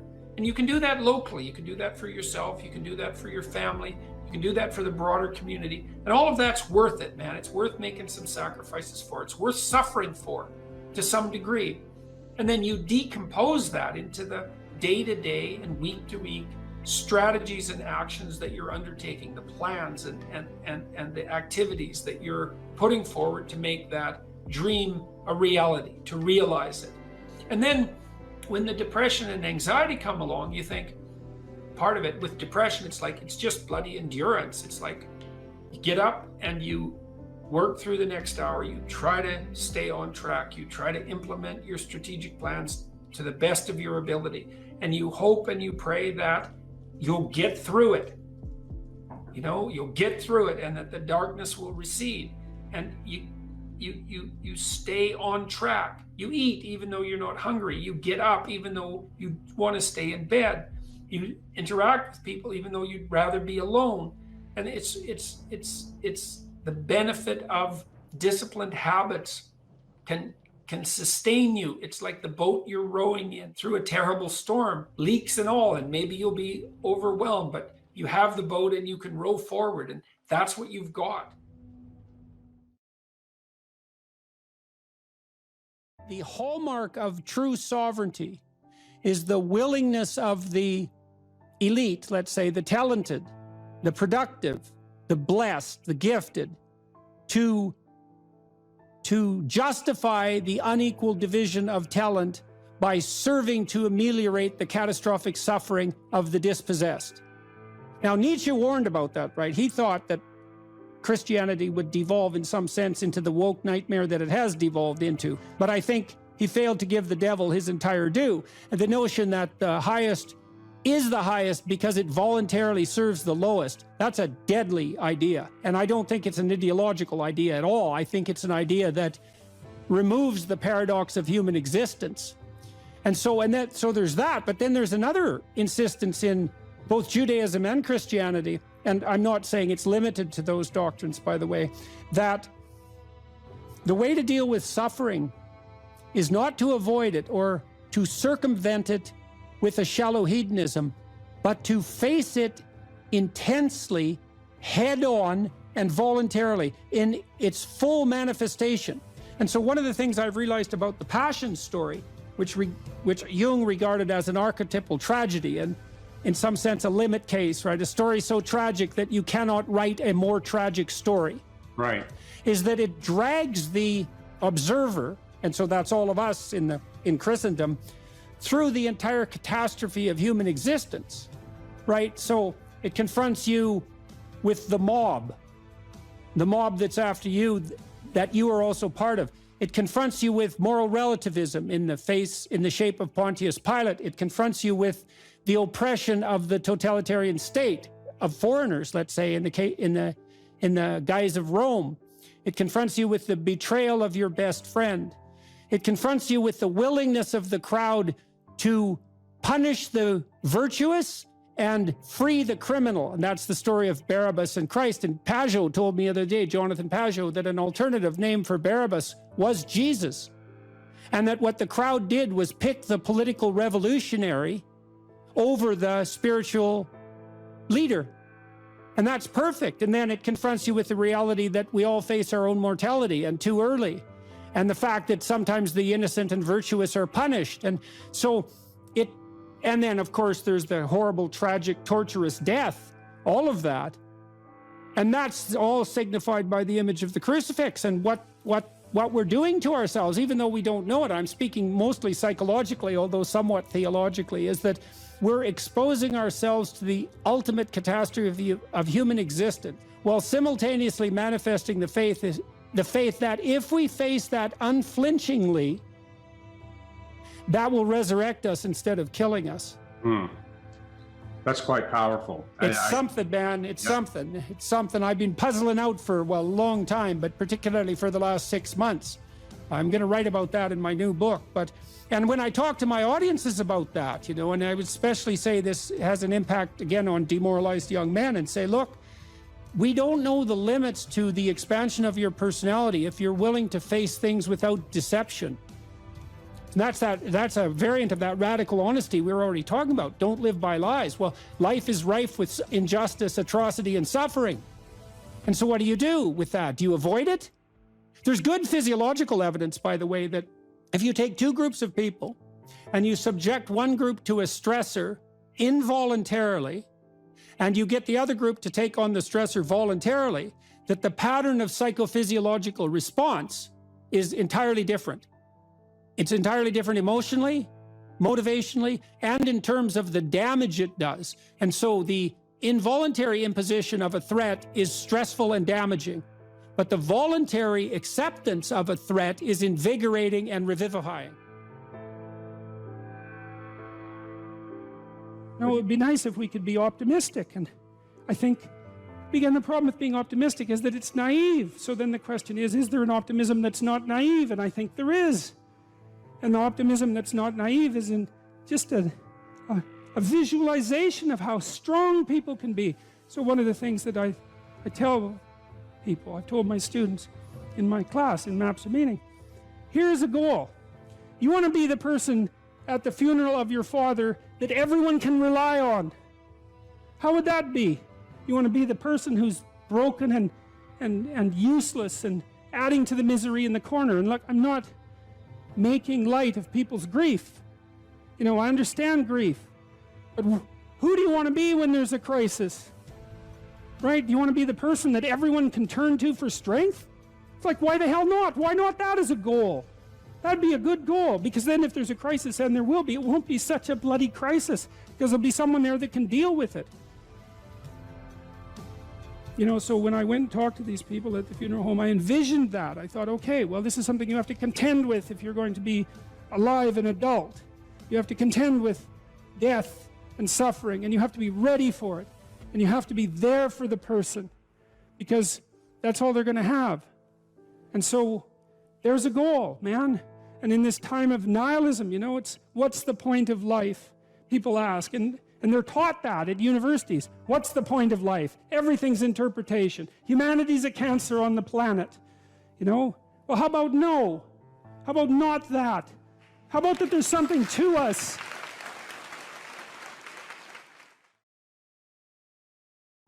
Or how starting to clean up the room changed their life. That's quite fun, because it's something I always tell people to do instead of going out and protesting. Jesus, I just can't stand that. Cleaning up the room? Yeah. Meaning? Well, my sense is that if you want to change the world, you start from yourself and work outward, because you build your competence that way. It's like, I don't know how you can go out and protest the structure of the entire economic system if you can't keep your room organized. Well, I made a video which was called Message to Millennials, where it was called How to Change the World Properly. A bit of on the pretentious side, I suppose, but I was trying to produce something that was a counterposition to this idea that what you should do is go out and fix up other people. That's just not right. And there's a New Testament line about that, something about, not worrying too much about the log in your neighbor's eye or about the speck in your neighbor's eye when you have a log in your eye. What would the world be like if people stopped avoiding the things they knew they should do? Because the question is, how much are we contributing to the fact that life is an existential catastrophe and a tragedy? How much is our own corruption contributing to that? That's a really worthwhile question. The things you leave undone because you're angry, you're resentful, you're lazy, you have inertia. Well, you consult your conscience and it says, well, that place over there could use a little work. It's the same as working on yourself, and so you clean that up because you can. And then things are a little clearer around you. And you're a little better off because you've practiced a bit, and so you're a little stronger, and then something else manifests itself and says, well, maybe you could take a crack at fixing me up too. So you decide to do that, and then that gets a little bit more pristine. And soon, and it's humble because you're not exceeding your domain of competence. It's like, don't be fixing up the economy, 18-year-olds. You don't know anything about the economy. It's a massive, complex machine beyond anyone's understanding, and you mess with it at your peril. So, and can you even clean up your own room? No. Well, you should think about that. You should think about that. Let's say you want to become who you could be in the fullest sense. So let's say you're someone who's going to solve some serious problems. Okay, the first thing you have to do is admit to the seriousness of the problems. That's no joke. And so the first thing is just the terror of the problem itself. And that's enough to paralyze you, right? And that's the Hydra, that's the Gorgon with the head of snakes. It'll paralyze you and turn you to stone. That's the basilisk in the Harry Potter series. You look at it and it turns you to stone and lurks underneath everything, right? And it's malevolence and tragedy. And so there's that. And then the next is, well, you're going to take responsibility for that? You're really going to do that, are you? That's a hell of a load, man. And so it's daunting to even consider that. And then there's the discipline and responsibility that necessitates, which is also daunting. It's like, oh my God, the problem's that serious. I'm really going to have to get my act together in order to not contribute to it, much less solve it. And so the problem is terrible, and then the solution is daunting. But the upside of that is like, well, there isn't anything better to have than a problem that's worth solving, like that's really worth solving, right? And so the more of that you take on, the more you have a reason to get out of bed in the morning, no matter what. Like, I'm getting up, I'm trudging forward. Doesn't matter what I'm suffering from. I've got things that need to be done. They're necessary. And that gives you that sense of purpose that is the antidote to bitterness. Okay, well, let's say you want your life to be meaningful. It's like, okay, then what you do matters. It actually matters. Or how starting to clean up the room changed their life. That's quite fun because it's something I always tell people to do instead of going out and protesting. Jesus, I just can't stand Cleaning up that. the room? Yeah. Meaning? Well, my sense is that if you want to change the world, you start from yourself and work outward because you build your competence that way. It's like, I don't know how you can go out and protest the structure of the entire economic system if you can't keep your room organized. Well, I made a video call, which was called Message to Millennials, where it was called How to Change the World Properly. A bit of it on the pretentious side, I suppose, but I was trying to produce something that was a counterposition to this idea that what you should do is go out and fix up other people. That's just not right. And there's a New Testament line about that, something about, not worrying too much about the log in your neighbor's eye or about the speck in your neighbor's eye when you have a log in your eye. What would the world be like if people stopped avoiding the things they knew they should do? Because the question is, how much are we contributing to the fact that life is an existential catastrophe and a tragedy? How much is our own corruption contributing to that? That's a really worthwhile question. The things you leave undone because you're angry, you're resentful, you're lazy, you have inertia.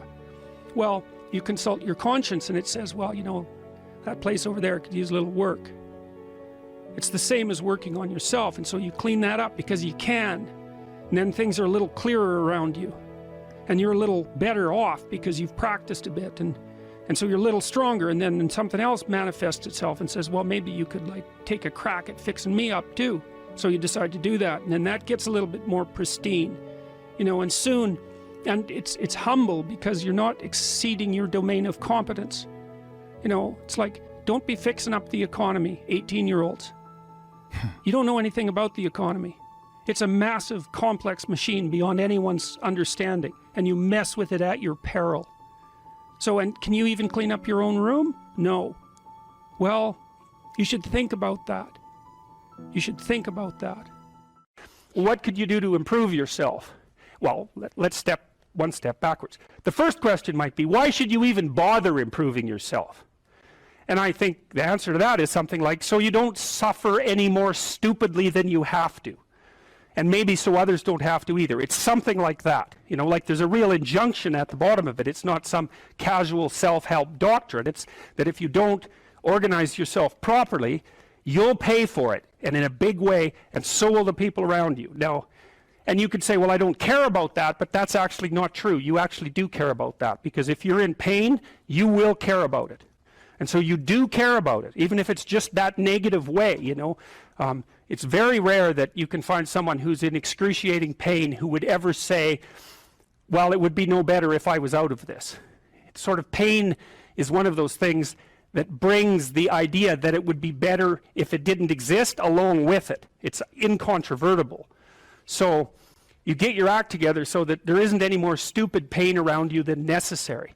Well, so then the question might be, well, how would you go about getting your act together? And the answer to that, and this is a phenomenological idea too, it's something like, look around for something that bothers you and see if you can fix it.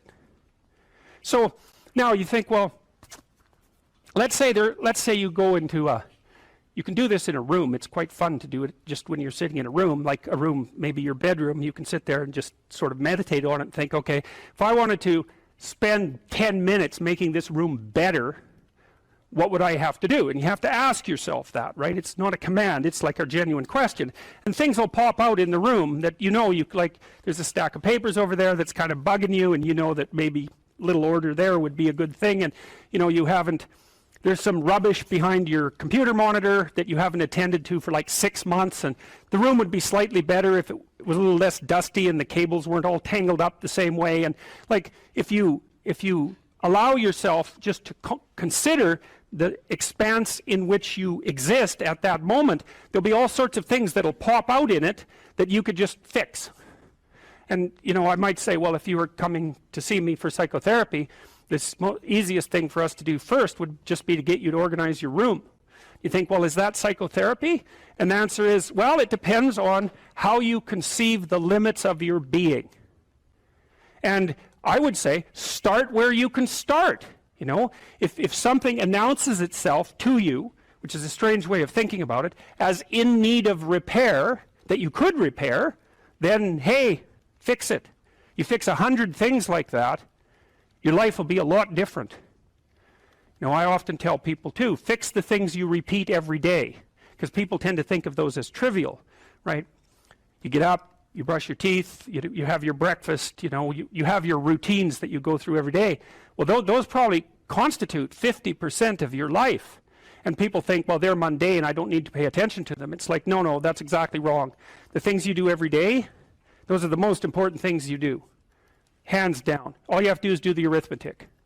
You figure it out right away. So 100 adjustments to your broader domain of being, and there's a lot less rubbish, and there's a lot less rubbish around, and a lot fewer traps for you to step into.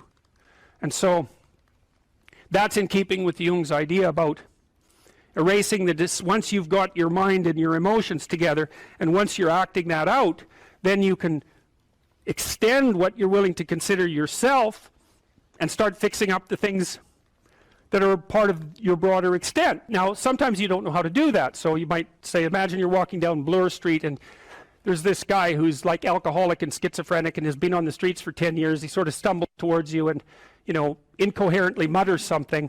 That's a problem. And it would be good if you could fix it, but you haven't got a clue about how to fix that. You just walk around that and go find something that you could fix, because if you muck about in that, not only is it unlikely that you'll help that person, it's very likely that you'll get hurt yourself. So, you know, just because while you're experiencing things announce themselves as in need of repair doesn't mean that it's you right then and there that should repair them. You have to have some humility. You know, you don't walk up to a helicopter that isn't working and just start tinkering away with it.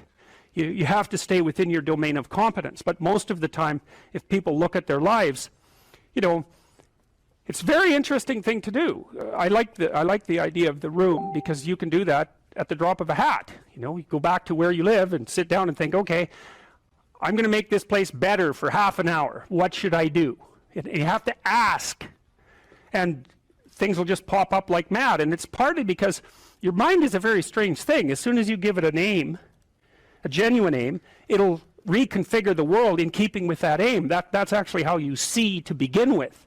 And so if you set it a task, especially, you have to be genuine about it, which is why you have to bring your thoughts and emotions together, and then you have to get them in your body so you're acting consistently. You have to be genuine about the aim, but once you aim, the world will reconfigure itself around that aim, which is very strange. And it's technically true. You know, the best example of that, you have all seen this video where you watch the basketballs being tossed back and forth between members of the white team versus the black team, and while you're doing that, a gorilla walks up into the middle of the video and you don't see it. It's like, you know, if you thought about that experiment for about 5 years, that would be about the right amount of time to spend thinking about it, because what it shows you is that you see what you aim at.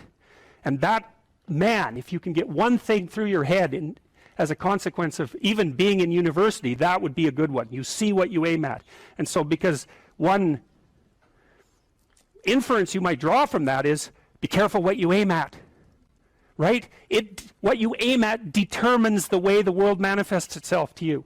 And so if the world is manifesting itself in a very negative way, one thing to ask is, are you aiming at the right thing? Now, you know, I'm not trying to reduce everybody's problems to an improper aim. People get cut off at the knees for all sorts of reasons. You know, they get sick, they have accidents. There's a random element to being, that's for sure. And so you don't want to take anything, even that particular phrase, too far. You want to bind it with the fact that random things do happen to people, but it's still a great thing to ask.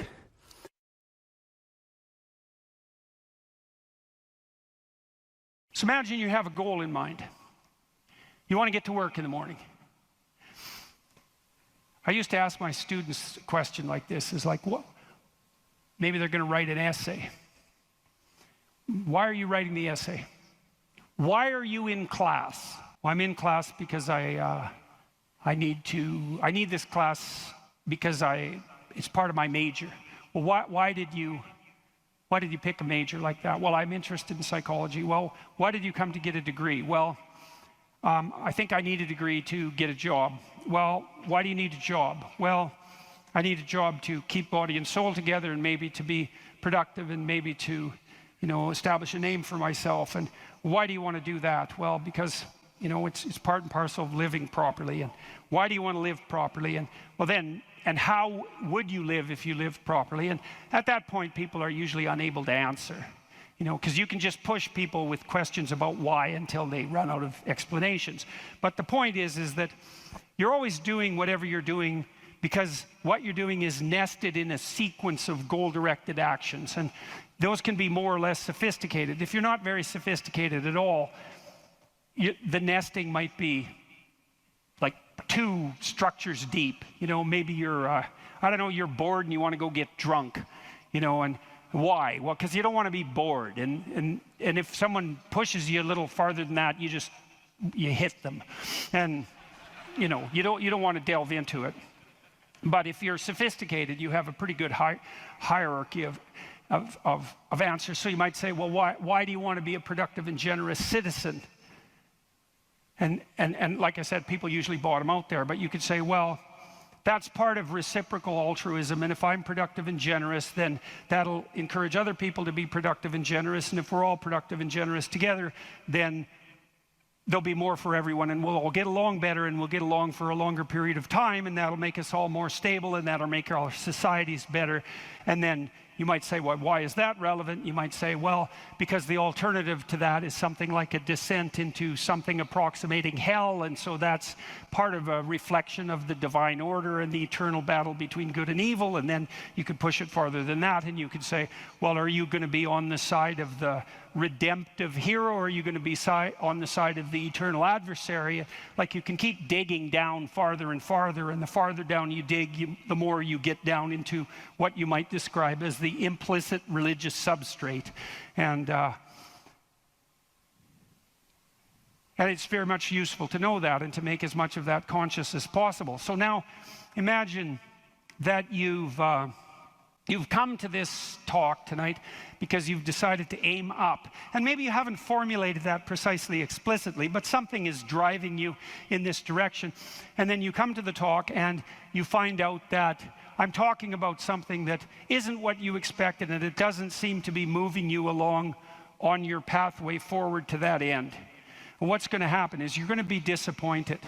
And you might be anxious too. You're going to be disappointed because disappointment signals that you're experiencing something that's not relevant to the goal that you are attempting to pursue, and that might in fact be interfering with it. That's what negative emotion does. And maybe if you're disappointed in what I say, that also makes you anxious because you assumed that you would come here and I would say something relevant, because you assumed that you knew who I was, and then it turned out that I didn't, and then you don't know who I am, and then you don't know what you're doing here, and then you get anxious. And the reason you get anxious is because that's what anxiety is for. It tells you when the pathway to your goal has been disrupted, so multiple pathways have now emerged. So imagine you're driving your car to work and it quits.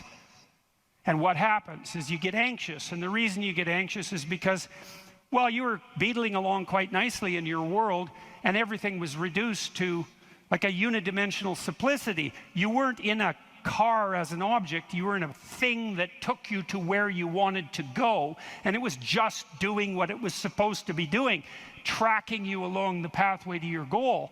And then it fails and you're off on the side of the road, and you get anxious because how the hell are you going to get to work? And what if you don't get to work? And is your boss not going to be very happy with you? And maybe this is the third mistake you've made this week. And what if you get fired? And weren't you an idiot for buying this car? Maybe you shouldn't have a car at all. Maybe you should have walked to work. And maybe you should take a bicycle, because after all, that would save the planet. And and maybe now you have to take your car to a mechanic, but the last time you went to the mechanic, you got ripped off because you're too stupid about vehicles to manage one, and you're kind of stupid about technology in general. And aren't you stupid? And maybe you're too stupid, and isn't your wife going to?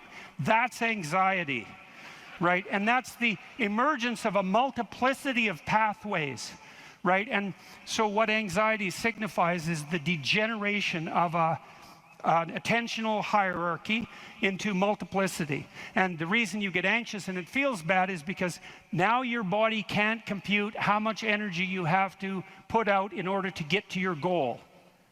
And so you can't organize the world. You're apt to use more resources than you'll replenish. And if you continue to do that, then you'll die. And so anxiety is a signal that complexity has reemerged, chaos. That's the eternal dragon of chaos. Chaos has reemerged because your narrative has collapsed. And so that's negative emotion. That's what negative emotion signifies, is that it's the collapse of an organizing narrative. And so that's very interesting to know. So you feel positive. If I walk on the stage and I know I'm supposed to go to the front of the stage, say, and the reason I want to do that is because I know I have to talk to you, and that's and I want to talk to you because I think it's valuable to talk to you, etc. That's nested in a hierarchy of value. And if I see a clear pathway to the front of the stage, then that actually produces positive emotion. And that positive emotion impels me forward, because positive emotion does impel you forward. That's what it's for. That's how positive emotion is linked to action. So if you're enthusiastic because you can see a pathway forward to a valued goal, and that enthusiasm manifests itself. This is true even neurochemically. It manifests itself as positive motivation to move forward. And not only that, if you're moving forward and it's working, your brain tracks the fact that it's working, and then That's linked to dopamine release, by the way, which is what cocaine releases.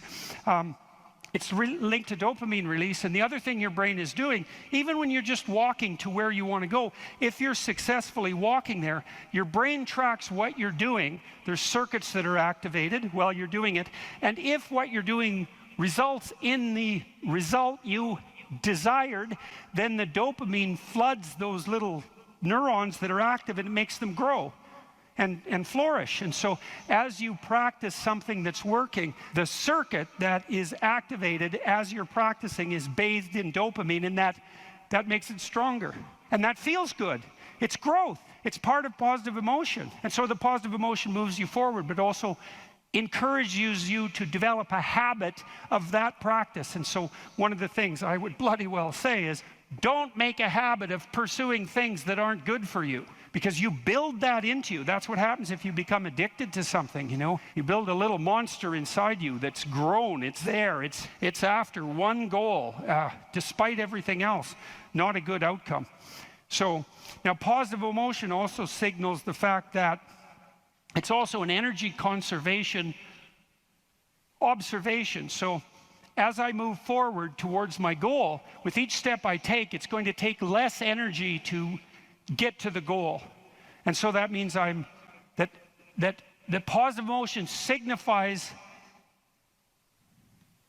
what would you say? It signifies the increasing efficiency of your action as you move towards a goal.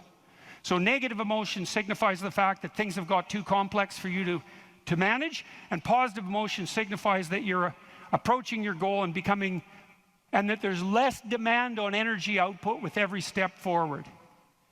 And so that's emotion. And that's pretty much worth knowing. And then what happens when you're watching a movie is you infer the goal of the protagonist, or the villain for that matter. You infer the goal of the character that's being portrayed on the screen. You adopt that goal as your own. Then you play out the emotions in your own body, which mimics the structure what would you call the character that's being portrayed on the screen, and you live that all out inside you. And that's also how you understand other people, right? You don't listen to someone and then figure out what they're saying and then infer what they're thinking. That isn't how it works. What you do is you listen to someone till you figure out what they're up to.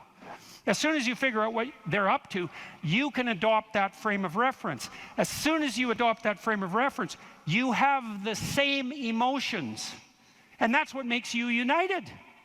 And so that's so interesting. And so then you think, look, there's 5,000 people in here. If there were 5,000 chimpanzees, you guys would be tearing each other into shreds, because no one would be able to know what anyone else was up to.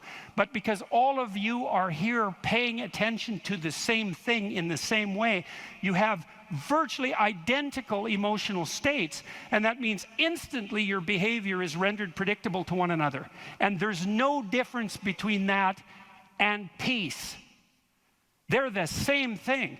And so what that means is that one of the predicates of a civil, productive, and peaceful society is that everyone inhabits the same narrative. And you might say, well, we don't need the same narrative. It's like, yes, we do, because if we inhabit a different narrative, then we're running emotionally in different directions, and we will not understand each other, and we will run into conflict, and that conflict can become deadly at the drop of a hat. And so it's a precondition for a civil society that everyone is united in the same narrative.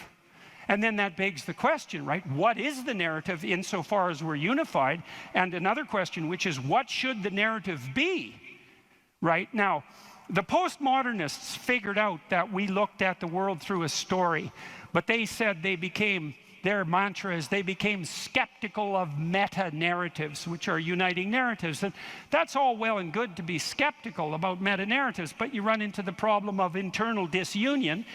Because if you don't have a uniting narrative, then you're divided against yourself, and you run into the problem of social disunity, because if we're not looking at the same thing for the same reason, then we can't get along. And those are big problems. Now, the way the postmodernists glided over that immense cataclysmic problem was to offer the proposition that the narrative that unites us is just one of power and oppression, right? And that the fundamental motivation that guides, first of all, even your internal organization, your own internal tyranny, you know, you're oppressing your id or your natural self.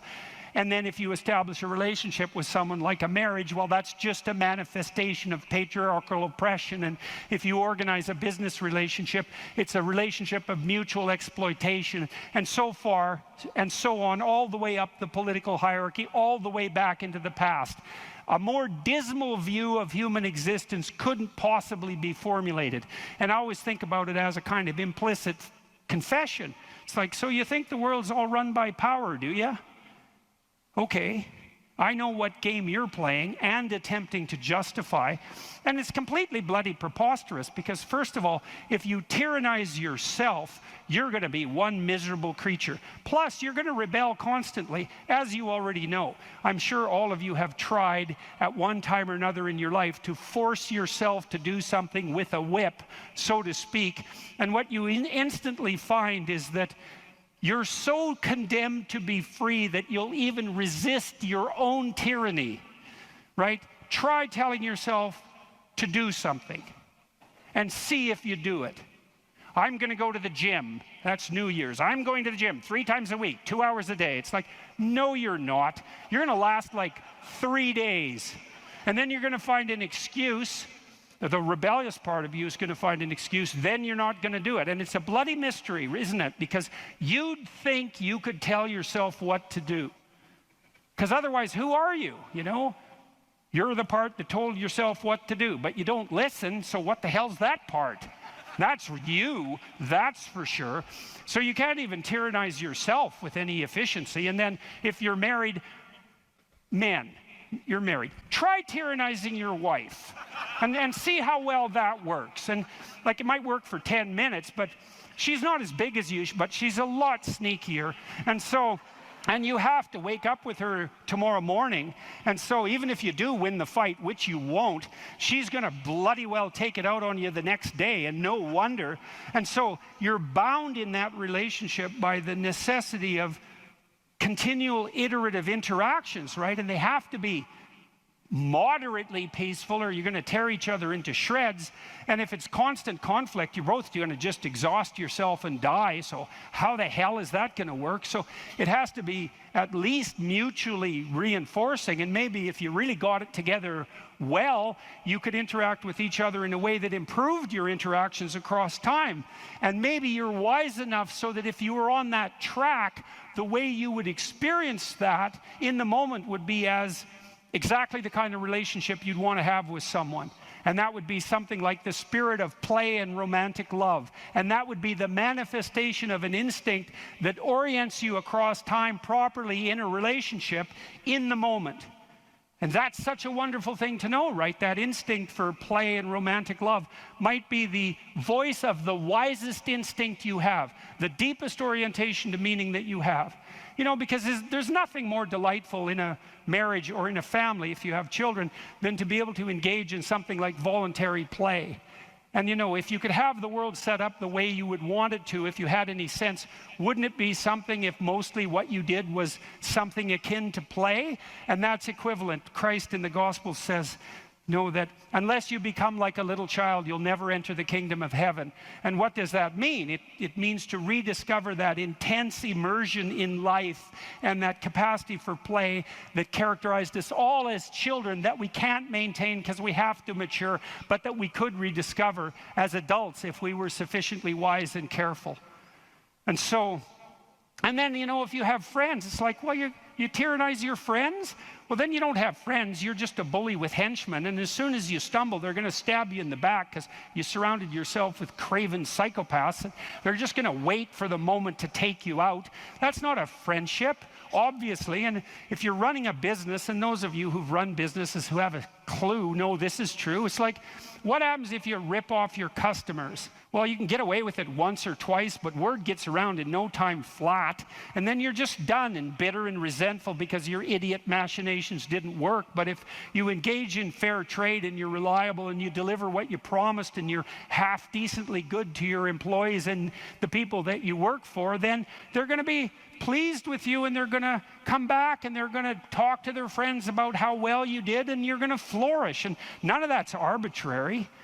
You know, that's all guided by the manifestation of a certain form of attentional priority, right? You go to your customer's house, maybe you're a plumber, and the first thing you do is you listen to their damn problem. And so at least you have enough sense to engage in dialogos, right? You actually want to hear what the problem is, and then you actually want to solve it. And if you do that with some diligence, they're going to be pleased with you because they don't want sewage all over the rug. And so your interests are aligned, and if you offer what you promise, then you're going to evoke positive emotion in them and quell their anxiety, and that's exactly the service that you're offering. And so that means you're acting out the proper story. You're productive and generous and honest, and there's nothing arbitrary about that as a ethos that unites you internally and that also makes it possible for you to exist in a peaceful and productive society. That's that willingness to gaze into the abyss, which is obviously what you were doing when you went to Ukraine. It's like, it's gazing into the abyss that makes you better. The thing is, and this is maybe where Nietzsche's idea is not as differentiated as it became. Sometimes your gaze can be forcefully directed towards the abyss, and then you're traumatized. If it's involuntary and accidental, it can kill you. The more it's voluntary, the more transformative it is. And that's part of that idea about facing death and hell. It's like, can you tolerate death and hell? And the answer is, this terrible answer is, yes, to the degree that you're willing to do it voluntarily. And then you might ask, well, why should I have to subject myself to death and hell? I'm innocent. And then the answer to that is, even the innocent must be voluntarily sacrificed to the highest good.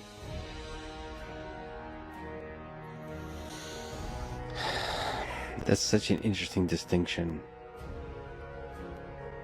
Voluntary suffering. Voluntary, yeah. Yeah.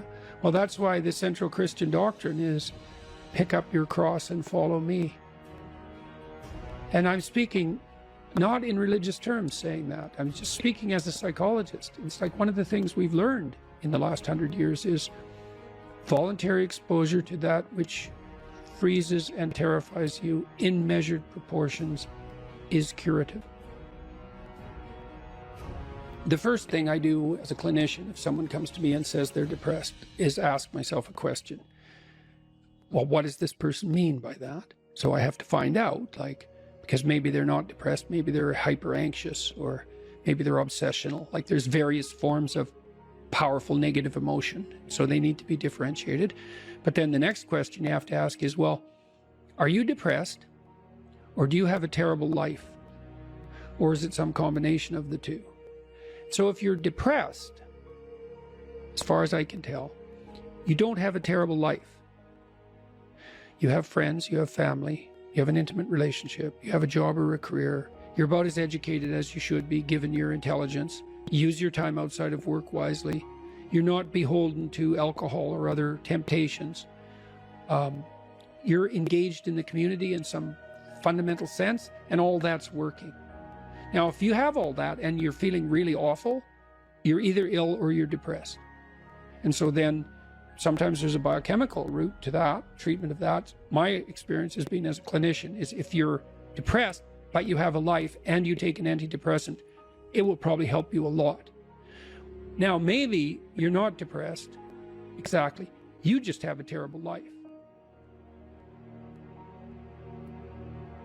What does that look like? You have no relationship. Your family's a mess. You've got no friends. You've got no plan. You've got no job. You use your time outside of work not only badly but destructively. You have a drug or alcohol habit or some other vice, pornography addiction. You are completely unengaged in the surrounding community. You have no scaffolding whatsoever to support you in your current mode of being or you move forward. And then as a therapist, well, you do two things. Well, if it's depression per se, well, like I said, there's sometimes a biochemical root, a nutritional root. There's ways that can be addressed. It's probably physiological if you're, at least in part, if you're depressed but you have an okay life. Sometimes it's conceptual. You can turn to dreams sometimes to help people because dreams contain the seeds of the potential future. And if your person is a real good dreamer and you can analyze dreams, that can be really helpful. But that seems to be only true for more creative people. And for the people who just have a terrible life, it's like, okay, you have a terrible life. Well, let's pick a front. How about you need a friend, like one sort of friend. Do you know how to shake hands and introduce yourself? I'll have the person show me. So let's do it for a sec. So it's like this. Hi, I'm Jordan. And people don't know how to do that. And then they can't even get the ball rolling. For the listener, Jordan just gave me a firm handshake. Yeah, as opposed to a dead fish. You know, and there's these elementary social skills that hypothetically, if you were well cared for, you learned when you were like 3. Yeah. And sometimes people I had lots of clients to whom no one ever paid any attention. And they needed like 10,000 hours of attention. And some of that was just listening because they had 10,000 hours of conversations they never had with anyone. And they were all tangled up in their head. And they had to just, one client in particular, I worked with this person for 15 years. And what she wanted from me was for me just to shut the hell up for 50 minutes, which was very hard for me. And to just tell me what had happened to her. And then what happened at the end of the conversation, then I could discuss a bit with her. And then as we progressed through the years, the amount of time that we spent in discussion increased in proportion in the sessions until by the time we stopped seeing each other, when my clinical practice collapsed, we were talking about 80% of the time. But she had never been attended to properly, ever. And so she was an uncarved block in the Taoist sense, right? She hadn't been subjected to those flaming swords that separated the wheat from the chaff. And so you can do that in therapy. If you're listening and you're depressed, I would say if you can't find a therapist, and that's getting harder and harder because it's actually become illegal to be a therapist now because you have to agree with your clients, which is a terrible thing to do with them. Just like it's terrible just to arbitrarily oppose them. You could do the self-authoring program online because it helps you write an autobiography.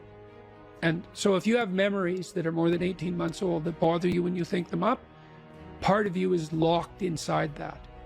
An undeveloped part of you is still trapped in that. That's a metaphorical way of thinking about it. That's why it still has emotional significance. So you can write about your past experiences, but I would say wait for at least 18 months if something bad has happened to you, because otherwise you just hurt yourself again by encountering it. You can bring yourself up to date with an autobiography. There's an analysis of faults and virtues, that's the present authoring, and then there's a guided writing exercise that helps you make a future plan.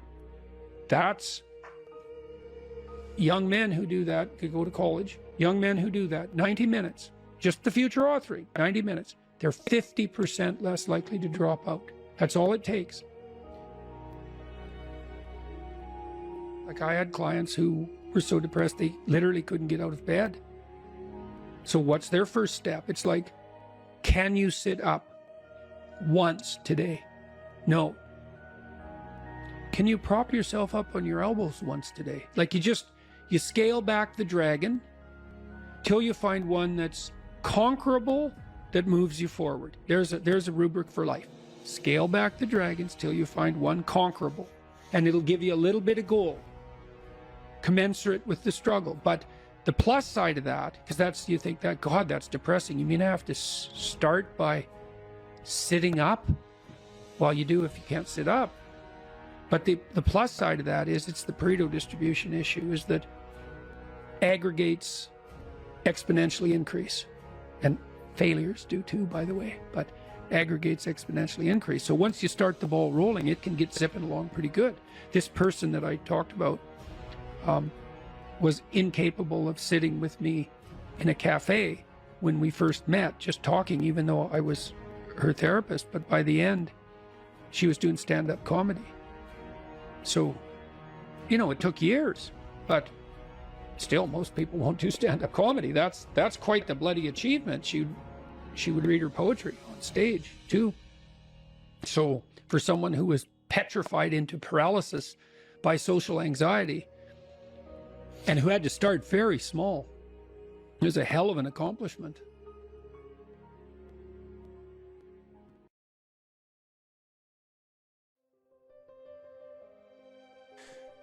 How do we start to heal the memories of the past, the traumas of the past, so that they don't keep hurting us in the present? Well, the first thing I would say is, you know, sometimes there's a crisis and well-meaning mental health professionals rush in to discuss the trauma while it's still happening. Mm-hmm. That's a really bad idea. People are generally traumatized because something actually horrible happened. And dwelling on it in the moment just makes it worse. It's not like anybody has a solution. Here's how you should understand this. You know, someone's just shot up your kid's school. Here's how you should understand this. That'll make it all better. It's like, no, it won't. If you have old baggage, that often comes up if you're having an argument with someone, doesn't it? You know how it is. This is partly why people don't like to have a dispute within a relationship, because it's a thread and you pull on that thread and just, God, we had another rule. Do not agree with something you don't agree with. Ooh. Like if we decide, you and me, that we're doing this, we don't go back and say, well, I didn't really mean it. We don't get to play revisionist with our history. So if you don't agree, fight, object, or hold your peace. Because you see what happens with couples is there's a little fight and then one says to the other, yeah, but you did this. And then that person says, yeah, I know I did that, but then that was because you did this, and each this gets bigger until what's on the table is, why the hell should we stay together at all? Right. And so every fight becomes, why the hell should we stay together at all? So that's another thing you want to do, is you want to have the fight about this thing. Not about everything. About the past, not everything. It's like, okay, you were flirting. I think you were flirting more than you should have been. Okay, so I go away and I think, well, okay, maybe I was. Okay, well, then we have to have a discussion about why. And maybe we can solve that. But mostly what we have to do is figure out how to not have that happen again. Okay, so we're going to go see the same couple again. What is it that you want me to do? So I'm the flirtatious one, let's say. What do you want me to do? Well, you have to figure that out. It's like, no, I'm stupid. Like you. We're equally stupid. I need to know what would satisfy you. And you need to figure out what would satisfy you, so I know. And that's also extremely useful, is establish your conditions of satisfaction, make them explicit, let the other person know. So if I have a fight with Tammy, let's say, sometimes I remember to say, okay, what do you want me to do right now? What can I do? What should I say and mean? You know, and you think, well, you shouldn't let the other person put words in your mouth. Well, fair enough. You know, I'm not asking for something false.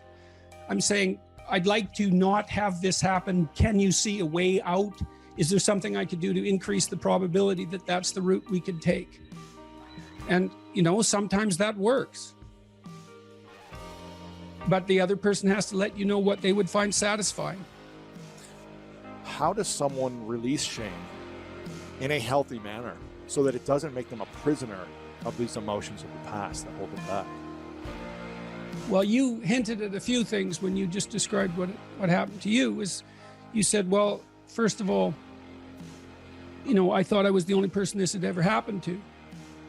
It's like, no, It's a universal human experience to one degree or another. Now, you know, I'm not saying everyone was sexually abused, and I'm certainly not saying that some people aren't sexually abused to a degree that's so extreme it's unimaginable, where there are others, you know, get off relatively lightly. But it's still, it's well within the realm of normative human experience that sex goes wrong in some way.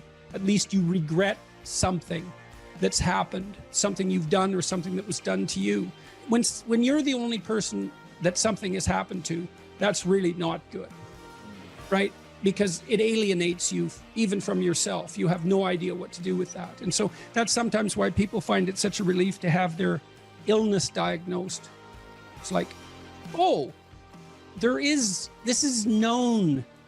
There's a category. Other people have had this experience. Maybe there's a pathway through it. So just knowing that you're not the only person like that can be very helpful. Updating, it's like, how you were how old? 5. Okay, well, one thing to realize when you're 25 and you were abused when you're 5 is that you're not 5 anymore. Right? That the person to whom that happened is no longer there. You're there, but so, you know, you might feel afraid of relationships. You might feel afraid of all sorts of things, but a lot of that was, you're sort of feeling that like that residual 5-year-old. I tell a story about one client I had. She was abused by her older brother, and she told me the story, and I drew a picture in my head while she was, you know, I kind of pictured her at 5 and this hulking teenager, you know, taking advantage of her. But as she told the story, I realized that her older brother was only 2 years older than her. While he was 7, was like, okay, well, she wasn't the victim of a tyrannical male in some sense. They were 2 badly supervised children. Now, that doesn't mean that what he did was right, but she was still the 5-year-old in the memory, but she was 27 when she came to see me. And so the first thing I did was just point that out. It's like, think about the 7-year-old, right? For a 5-year-old, a 7-year-old is an adult, but for an adult, a 7 and a 5-year-old are clearly both children. Well, that just changed things somewhat. It made her feel less vulnerable in the moment. What your brain wants from you in relationship to a traumatic memory is indication that you're no longer vulnerable to the same problem. That's what memory is for, right? You remember something bad and you process it so that you change your interpretation or your behavior or the situation or whatever you can change so that it isn't going to happen in the future. And if you do that thoroughly, you'll generally let yourself rest. Well, that's the purpose of memory in general. Right. You make sense of your past behavior so that the good things that happen to you can be duplicated and the bad things can be avoided. It's not to make an objective record of the world. It's to make a functional map of the world that you can apply to the future. Yeah, how do we let that go? How do we disassociate something that happened a year ago, 10, 20 years ago, that is no longer happening, but seems to be triggering us? Oh, it's very difficult. Well, I would say, you know, one of the things you need to develop if you've had an experience like the one you had, perhaps, because I don't know the details, you probably need a theory of malevolence. You need an explanation. It's like, how could a person do that? You have to understand it so that you're no longer a victim of it. Because otherwise you can't put the event in a context. Right. You know, and sometimes that means the development of a real philosophical sophistication. And that can help because then you can start to separate out malevolence from benevolence, because maybe you're afraid of any intimate relationship now because it's been contaminated with that. And everything's fuzzy and foggy. And so you need to understand the person who did that, at least to some degree, so that you can separate that person out from all the other people around you that you encounter in situations that might be reminiscent of it. You know, so you felt vulnerable, perhaps you felt ashamed. All those things have to be gone through. What do you think, you know, when you're ashamed, what elicits that? What are the eliciting cues? What do you think when that happens? All of that has to be taken apart. I said in this Beyond Order book that, you know, if you have a memory older than about 18 months that still bothers you, older than 18 months ago or more. Got it. Yep. Otherwise, it's not really in the past, right? It's still happening. Whether you should delve into something, how you should delve into something traumatic that's currently happening is a whole different issue. But if it's an old memory and it still bothers you, it means that you haven't decomposed that experience sufficiently to detach it from the emotion. So imagine when something terrible happens to you, you don't understand it. So then you might say, well, if you don't understand something that's happening to you, how can it be terrible? Because doesn't terrible mean that you understand it? And the answer is, well, you understand things in stages. And the first way you understand a terrible thing is by freezing in terror or running. That's the understanding. It's not conceptual, it's embodied and emotional. And so event terror, that's the first category. Okay, now the next question is, how do you get it out? How do you get out of the terror? Well, you realize that nothing truly dangerous is happening. Well, what if something truly dangerous did happen? Then you elaborate your view of the world to the point where you're no longer vulnerable to that terrible thing. And that's extremely difficult. So the memory of something terrible stays terrible until you effortfully process it and decompose it into, well, often into a much more sophisticated map of the world. And it's really hard to do that. If you're obsessed by memories of the past, more than 18 months old, and most of those are negative, so anxiety provoking most often, then there's a lot of you that's stuck in the past. And what that means is you didn't map the territory well enough, and the parts of your brain that are alarm systems, anxiety systems, are saying, no, there's holes in the way you're looking at the world. There's holes in the way that you're looking in the world. And you fell in them once, and you don't know where they are, and you don't know how to fill them, and you don't know how to walk around them, and so you can't forget them, you can't forget them, you can't forget them, you can't forget them. So you have recurring nightmares, for example, are a good example of that sort of thing happening. But in any case, if you have memories like that, you remember them, they make you feel anxious and negative, you're stuck back there. Your body is still reacting as if there's an emergency that could happen again that you haven't fixed. And it doesn't matter if it was your fault. That's irrelevant because the alarm system doesn't care. Like when your smoke detector goes off, it isn't relevant whether it was your fault. The smoke detector just says house is on fire, and that's a bad thing. And your anxiety systems are like that. If they're tagging old memories with anxiety, then you have to do something about it, or you will be tortured by those memories forever, because that's how the alarm system works. And so maybe you need to go back there and clean things up. You got to figure out, okay, well, how did this happen? What sort of role did I play? Even if it's a minor role, that doesn't matter, because the point is that you don't want to be put in the same vulnerable position again. So anything you can do to strengthen yourself is good. You know, and often if it's a really old memory, like maybe you were a child, you're not a child now, so you probably have a variety of techniques at hand that you could use to deal with a situation like that if it came up now. And so you have to update that part of your brain that still thinks you're 4. And lots of people have parts of them that are still stuck in some traumatic childhood experience. And they don't. I had a friend like that who had a terrible childhood, and I mean really, I've had clients with terrible childhoods, and his was like top of the lobster hierarchy in terms of terrible childhoods.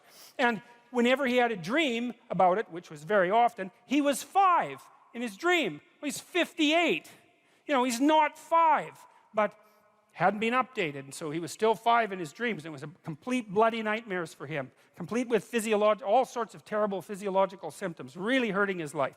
He couldn't get himself updated, and he's much older in his dreams now, by the way. He's up to about 45, so which is way better than 5, you know, because you can't fight back when you're 5, but you can fight back when you're 45, especially if you have some, you know, some experience at your disposal.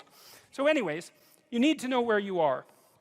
So let's say where you are is, well, you're on this stage, and you're on this side of the stage, and you decide that you're going to go over to that side of the stage, just to show that you can.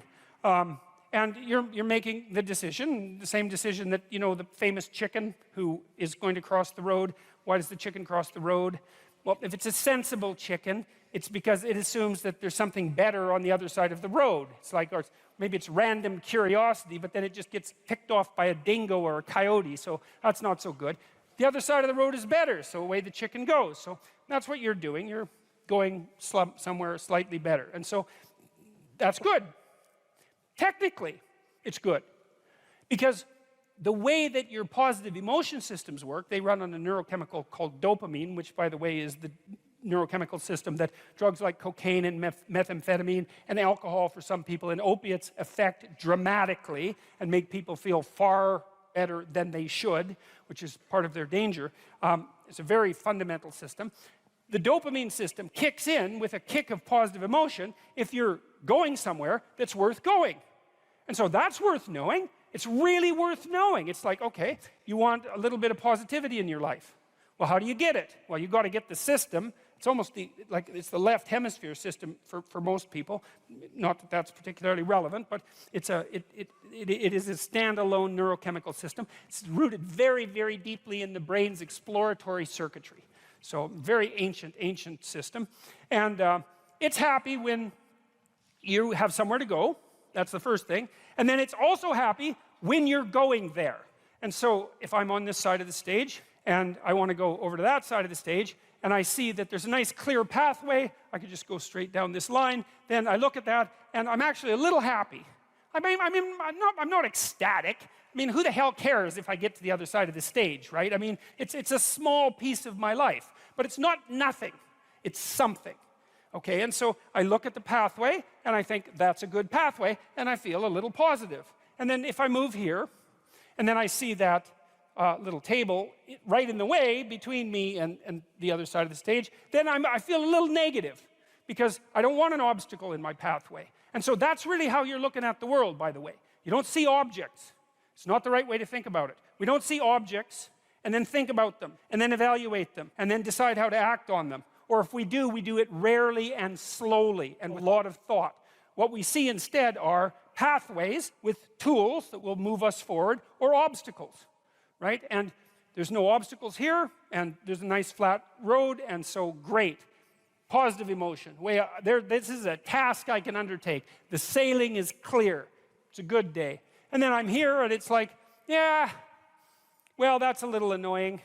I get a little pang of disappointment, let's say, anxiety. Can I make it around that obstacle? I'm fairly confident. I've done this sort of thing before. So I can take the rough route, and I can, walk forward like this, and then I can do this great trick, which is just this, and then, I've circumvented the obstacle. Now, if I didn't know how to do the little bit of circumvention, then that would be a real problem, right? Because I couldn't get from point A to B, and that would screw up my plan. But I do have that particular skill set, so it's a minor disruption to the perceptual set that I'm using to organize the world. It's a minor bit of chaos, because that's what happens when your perceptual set, the structure that you're using to organize the world, the plan through which you're viewing the complexity of the world, reveals an inadequacy, then that destabilizes your emotions. So that's another thing to know. One thing you need to know is you need to be going somewhere and there needs to be a pathway in order for you to feel good.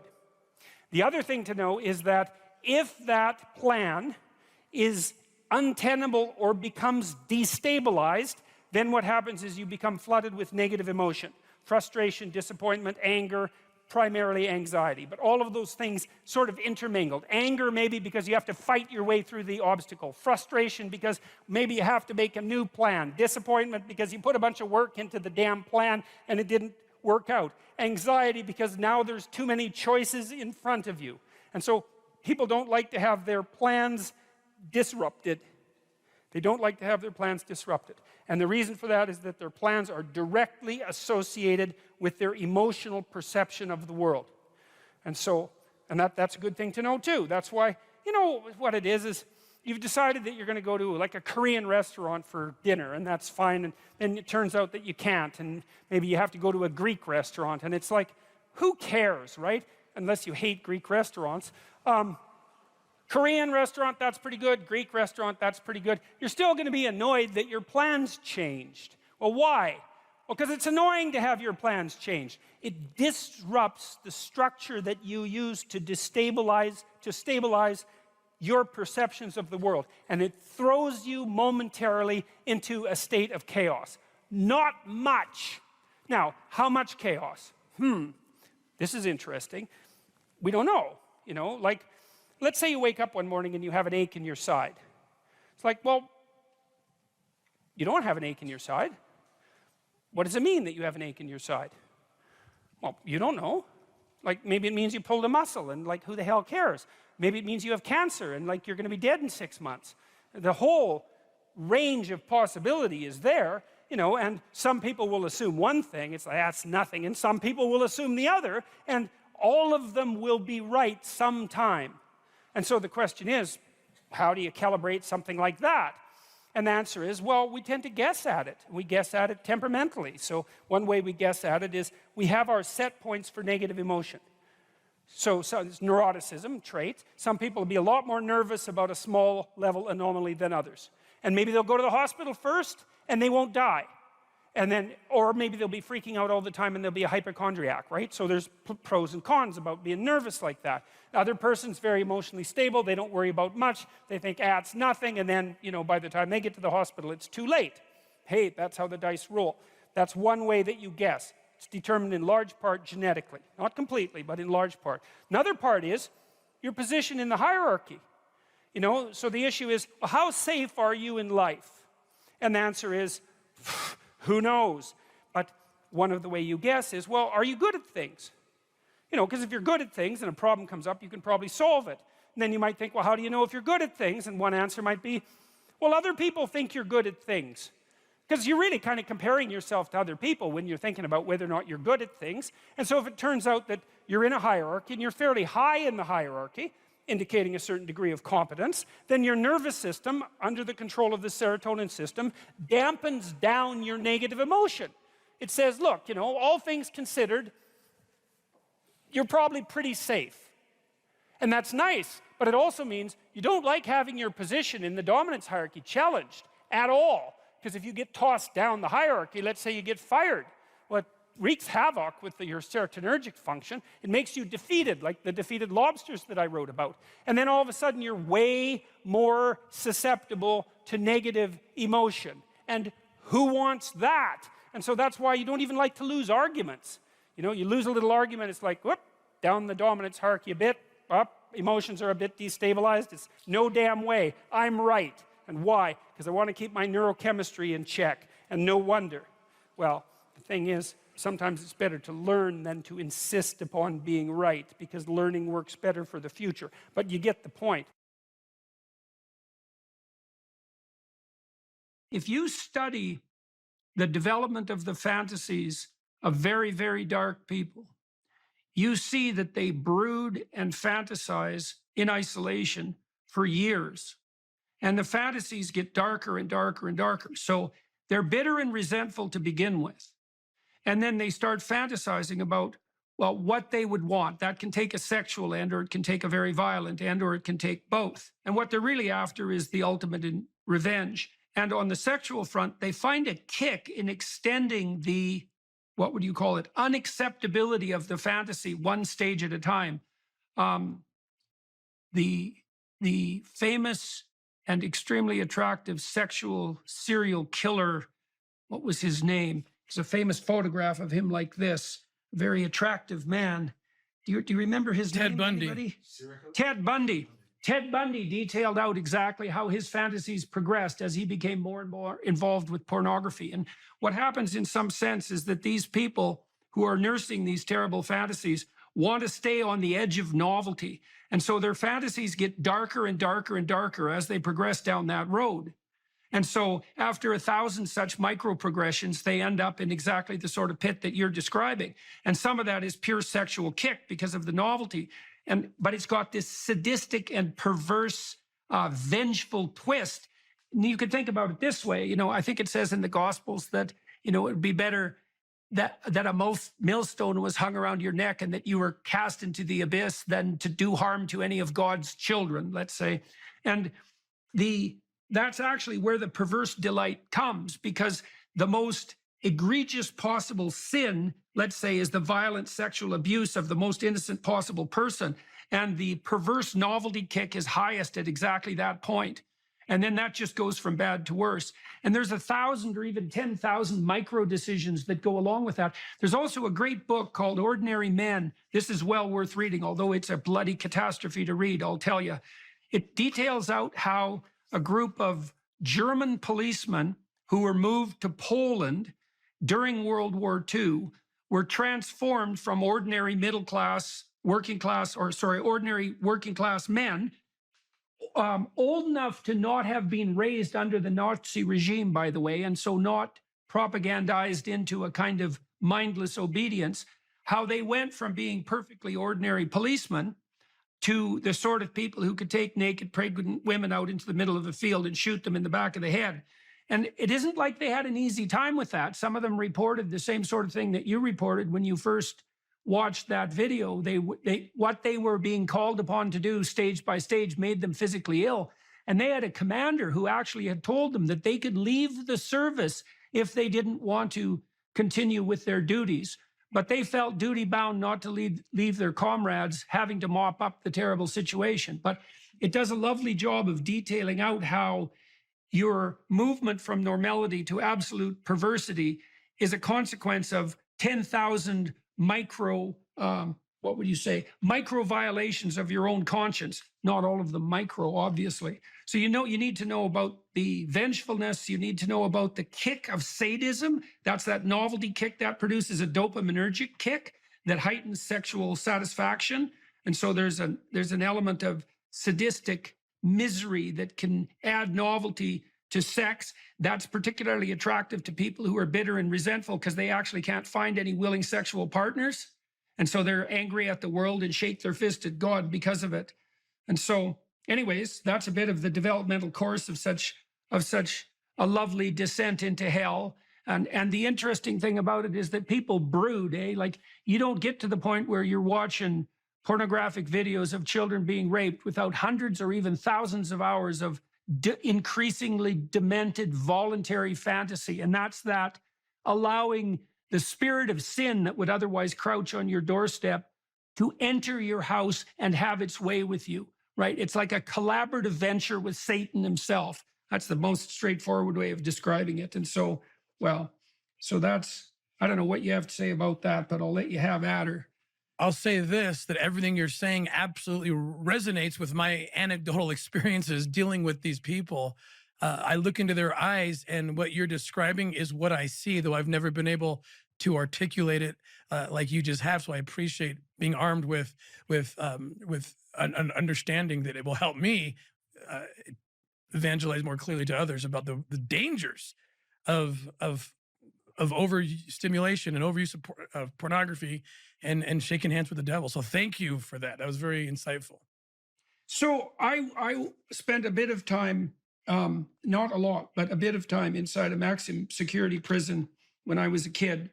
I worked with a very strange psychologist that was there. And one of the things that really shocked me, and I think this shocked me enough to change my whole life, was I met this one prisoner who was a pretty nondescript looking character. He took me for a walk out in the yard away from a gym full of like weightlifting, axe murderer, monsters, and rapists. And we went for a walk out in the yard, and the psychologist called us back and told me later in the office that this guy, who was about 5'2", pretty non-prepossessing guy, had made two policemen kneel in front of him, beg for their lives in reference to their families, and then shot them both in the back of the head and kicked them aside. And the shocking thing to me was, you kind of think that if you met pure evil, it would have a monstrous form. And, the thing that shocked me about that was the nondescript nature of this guy, his absolutely banal ordinariness, the fact that you could just walk past him on the street and you'd never know. He wasn't some monster, the monstrous character of Satan in your imagination is, a figure that's terrifying to behold instead of someone normal. You know what I mean? Normal in that cringing sense. These people that you've interacted with, like, what's your reaction to them when you talk to them, the pedophiles, when you talk to them and when you arrest them? My experience is very similar to what you just described. Very nondescript. People of all walks of life. We've arrested and I've interrogated educators, lawyers, law enforcement, clergymen, and sitting across from them. But with no apparent physicality that would tell you who they are. But I will say this: when they start talking and I look into their eyes, that's when I sense something that really scares the hell out of me. And the way they talk about children when they get there, and it's something that they've been able to normalize. And they're speaking to me about children almost like they're talking about, the weather, or, talking about buying and selling children like you talk about buying and selling computer parts or an automobile or something. And that's where I thought, something has taken over you. Something non-human has made you less human. And I've never been able to figure it out, only that it creeps me out. And I usually end up getting them to confess because they have brought themselves to a place where they think they're okay. They think that it's somehow normal. I don't know if that makes sense. How do they, Dr. Peterson? Well, the degree of rationalization that has to, with each step forward in the progress of the fantasy, there has to be a step forward in the self-deception with regards to self-description, right? So imagine that you're attempting to cling to a sense of yourself at least as normal, but even maybe as a moral agent. I mean, the more forthright pedophiles claim that they're only allowing children to express their true sexual desires, and that what they're actually doing is forming the best relationship with the children that they've ever had. Now, of course, there's part of them that knows that that's an absolutely bloody, screaming, hellish lie. But you get to that lie, like I said, with 1,000 micro lies, right? And you're modifying your self-conception along the way. I mean, have you had these people justify themselves to you? And if so, by what means do they attempt to do that? So one person that comes to mind, absolutely, the answer is yes. And one person that comes to mind is the person depicted in the film Oshensky. This person had written articles, self-published, of course. He had a book that he actually sold on Amazon. And his understanding, or his justification, was that the puritanical society of this country has crushed the true and beautiful and righteous sexual experience, which the most natural would be between a man and a child, a prepubescent child. A prepubescent child is the most beautiful form of humanity, and why take that away from a child? Children would be well conditioned to confront the challenges of life if only they could experience orgasmic pleasure even in their prepubescence. This is how they talk. Right. Well, that you saw echoes of that. There was attempts made in the 1970s by French intellectuals, surprise, surprise, to have the age of consent reduced radically. And that was always the rationale. It was an extension of the patriarchal oppression theory in some sense, right? That all sexual expression is essentially pure and good in its most fundamental form. And it's all warped by social pressure. And if we were just allowed to express ourselves in every manner that we saw fit, then everyone would be free and we wouldn't suffer anymore from the constraints of tyrannical society, right? And it's just convenient for the bloody pedophiles that happens to justify them doing whatever the hell they want to children who are obviously too young to consent. It's unbelievable the degree to which our sanity depends on a functioning sociological structure. And here's why. Well, first of all, you kind of need to know what to do every day. You have to have a routine because you're an animal, and if you have a dog or a cat, dogs are a really good example of this. Dogs like routine. They like to be walked the number of times a day that they're supposed to be walked, and they get quite sick very rapidly if you don't routinize their days. Children are exactly the same way. Now, you can overdo it, right? But still, you need to know approximately when you should get up, should be approximately the same every day. You need to know approximately when you're going to eat. You need to know what you're going to eat. You need to know who you're going to eat with. You need to know where to buy your food. It's like 80% of your life, 70% of your life, something like that, consists of those things that you do every single day, that you repeat. Well, so you need structure, you need predictability, and you need more of it than you think, just to keep you sane. Now, if you're lucky, and maybe a bit odd, you can deviate 5% from the norm, or 10% from the norm, or something like that, carefully and cautiously, as long as the rest of you is all well ordered in a normative manner. You might be able to get away with that, and you might be able to sustain it across time, and people might be able to tolerate you if you do it. Or maybe you'll get really lucky and you happen to be creative, but reasonably well put together, and people will actually be happy that there's something idiosyncratic and unique about you.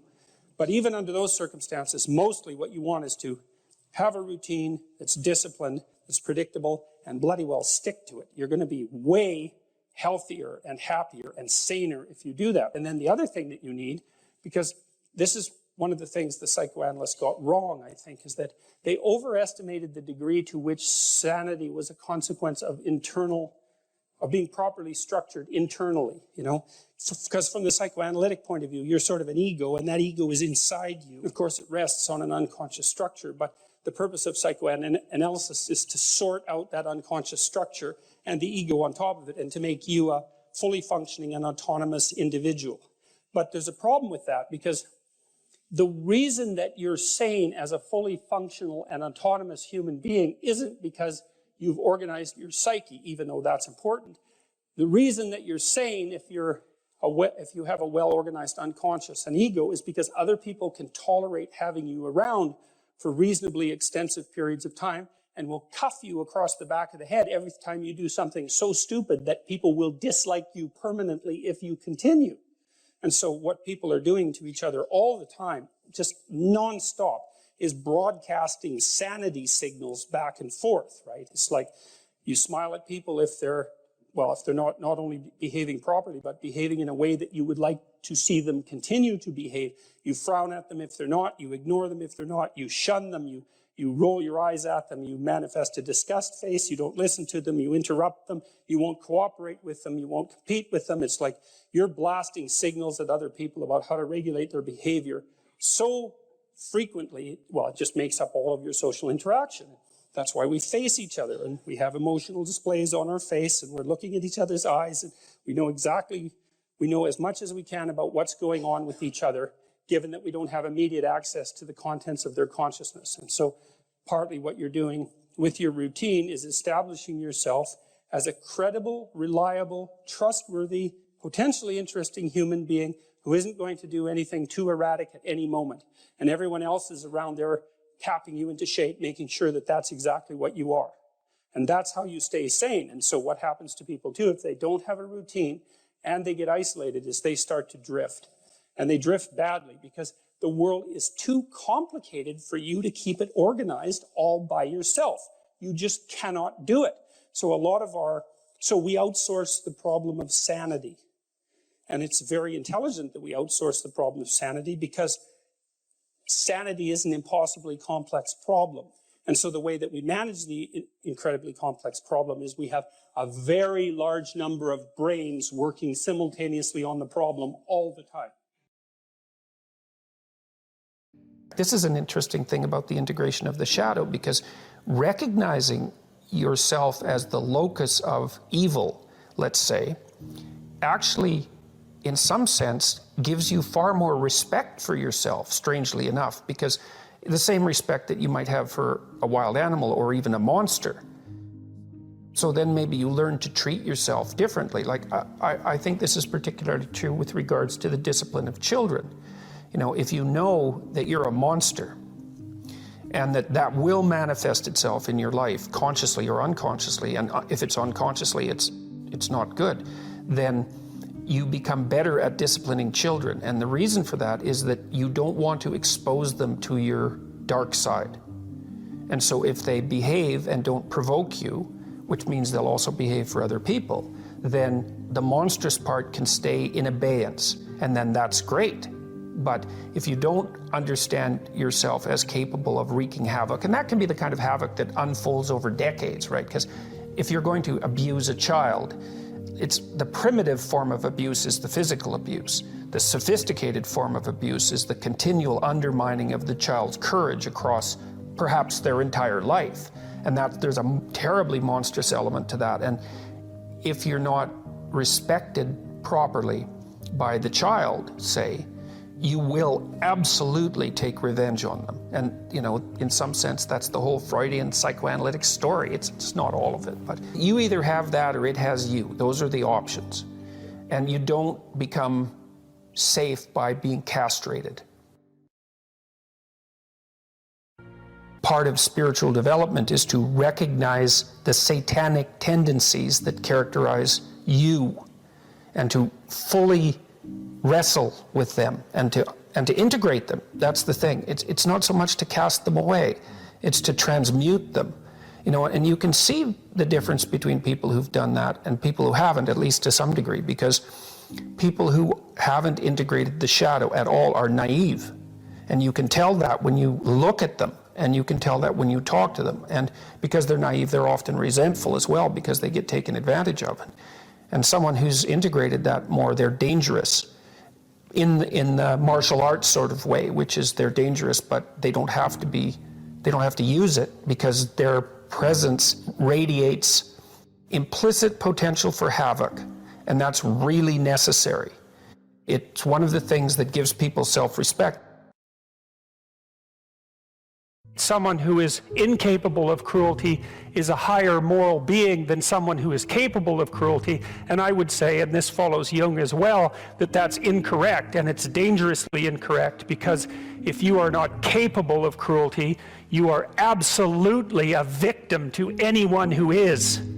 And so part of the reason that people go watch anti-heroes and villains is because there's a part of them crying out for the incorporation of the monster within them, which is what gives them strength of character and self-respect, because it's impossible to respect yourself until you grow teeth.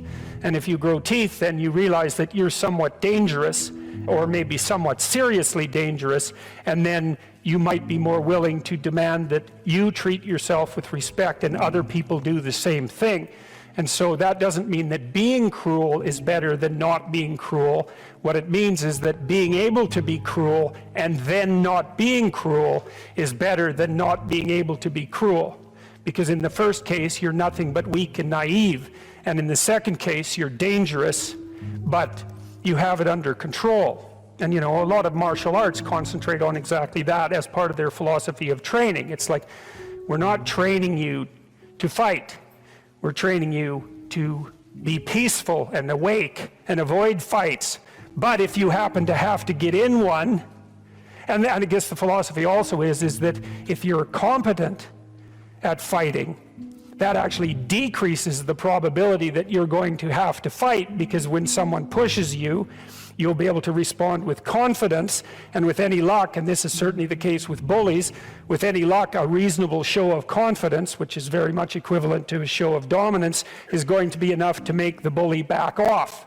And so the strength that you develop in your monstrousness is actually the best guarantee of peace. And that's partly why Jung believed that it was necessary for people to integrate their shadow.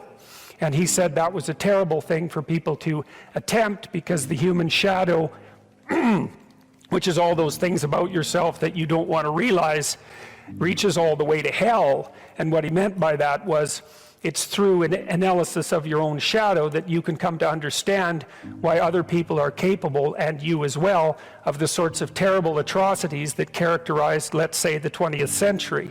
And without that understanding, there's no possibility of bringing it under control. When you study Nazi Germany, for example, or you study the Soviet Union, particularly under Stalin, and you're asking yourself, well, what are these perpetrators like? Forget about the victims, let's talk about the perpetrators. The answer is, they're just like you. And if you don't know that, that just means that you don't know anything about people, including yourself. And then it also means that you have to discover why they're just like you. And believe me, that's no picnic. So that's enough to traumatize people, and that's partly why they don't do it. And it's also partly why the path to enlightenment and wisdom is seldom trod upon, because if it was all a matter of following your bliss and doing what made you happy, then everyone in the world would be a paragon of wisdom. But it's not that at all.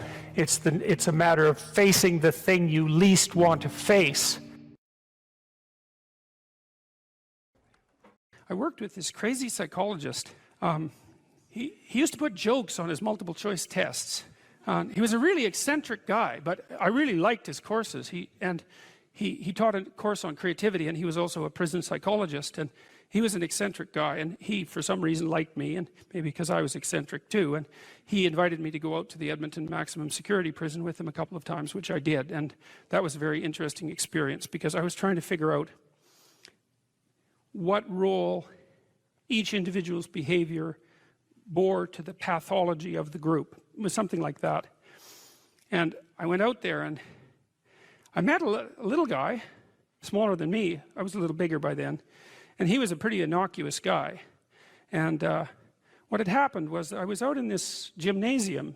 It looks like a high school, a prison, which is really quite telling in my estimation. And there were all these like monsters in there, weightlifting, and like they were monsters. I remember one guy who was tattooed everywhere, and he had like a huge scar running down the middle of his chest. It looked like someone had hit him with an axe, and you know, and I was in there, and I had this weird cape that I used to wear that I bought in Portugal, and some boots that went along with it. And yeah, it was like an 1890s Sherlock Holmes cape, and it was really like, it was from the 1890s, because this little village was up on a hill. It was a walled city on a hill, and they sold these things, and I don't think they'd changed the style since 1890, and so I thought they were really cool, and so I was wearing that, which wasn't perhaps the most conservative garb to don if you're going to go to a maximum security prison. So anyways, I was in the gymnasium, and the psychologist left. And God only knows, I mean, that's what he was like. And all these guys came around me, you know, and they were offering to trade their prison clothes for my cape. And it was, it was like I was being made an offer I couldn't refuse, you know, and so I didn't really know what to do. And then this little guy said something like that the psychologist sent me to come and take you away, or something like that. And so I thought, well, better this little guy than all these monsters. So we went outside the gym through some doors, like school doors. We went outside the gym into the exercise yard, I guess, and we were wandering along, and he was talking to me, and he seemed like a kind of an innocuous guy. And then the psychologist showed up at the door and motioned us back, okay? And so, which was kind of a relief. And so I went into his office, and he said, you know that guy that you walked out in the yard with? And I said, yeah. He said, he took 2 cops one night, and he had them kneel down, and while they were begging for their lives, he shot them both in the back of the head. And I thought, see, the thing that was so interesting was that he was so innocuous, right? Because what you'd hope is that someone like that would be very much unlike you, let's say, and certainly wouldn't be like someone innocuous that you'd met. What you'd want is that the guy would be like, you know, half werewolf and half vampire, so you could just tell right away that he was a cold-blooded killer. But no, he was this sort of ineffectual little guy who was certainly not ineffectual if you gave him a revolver and the upper hand.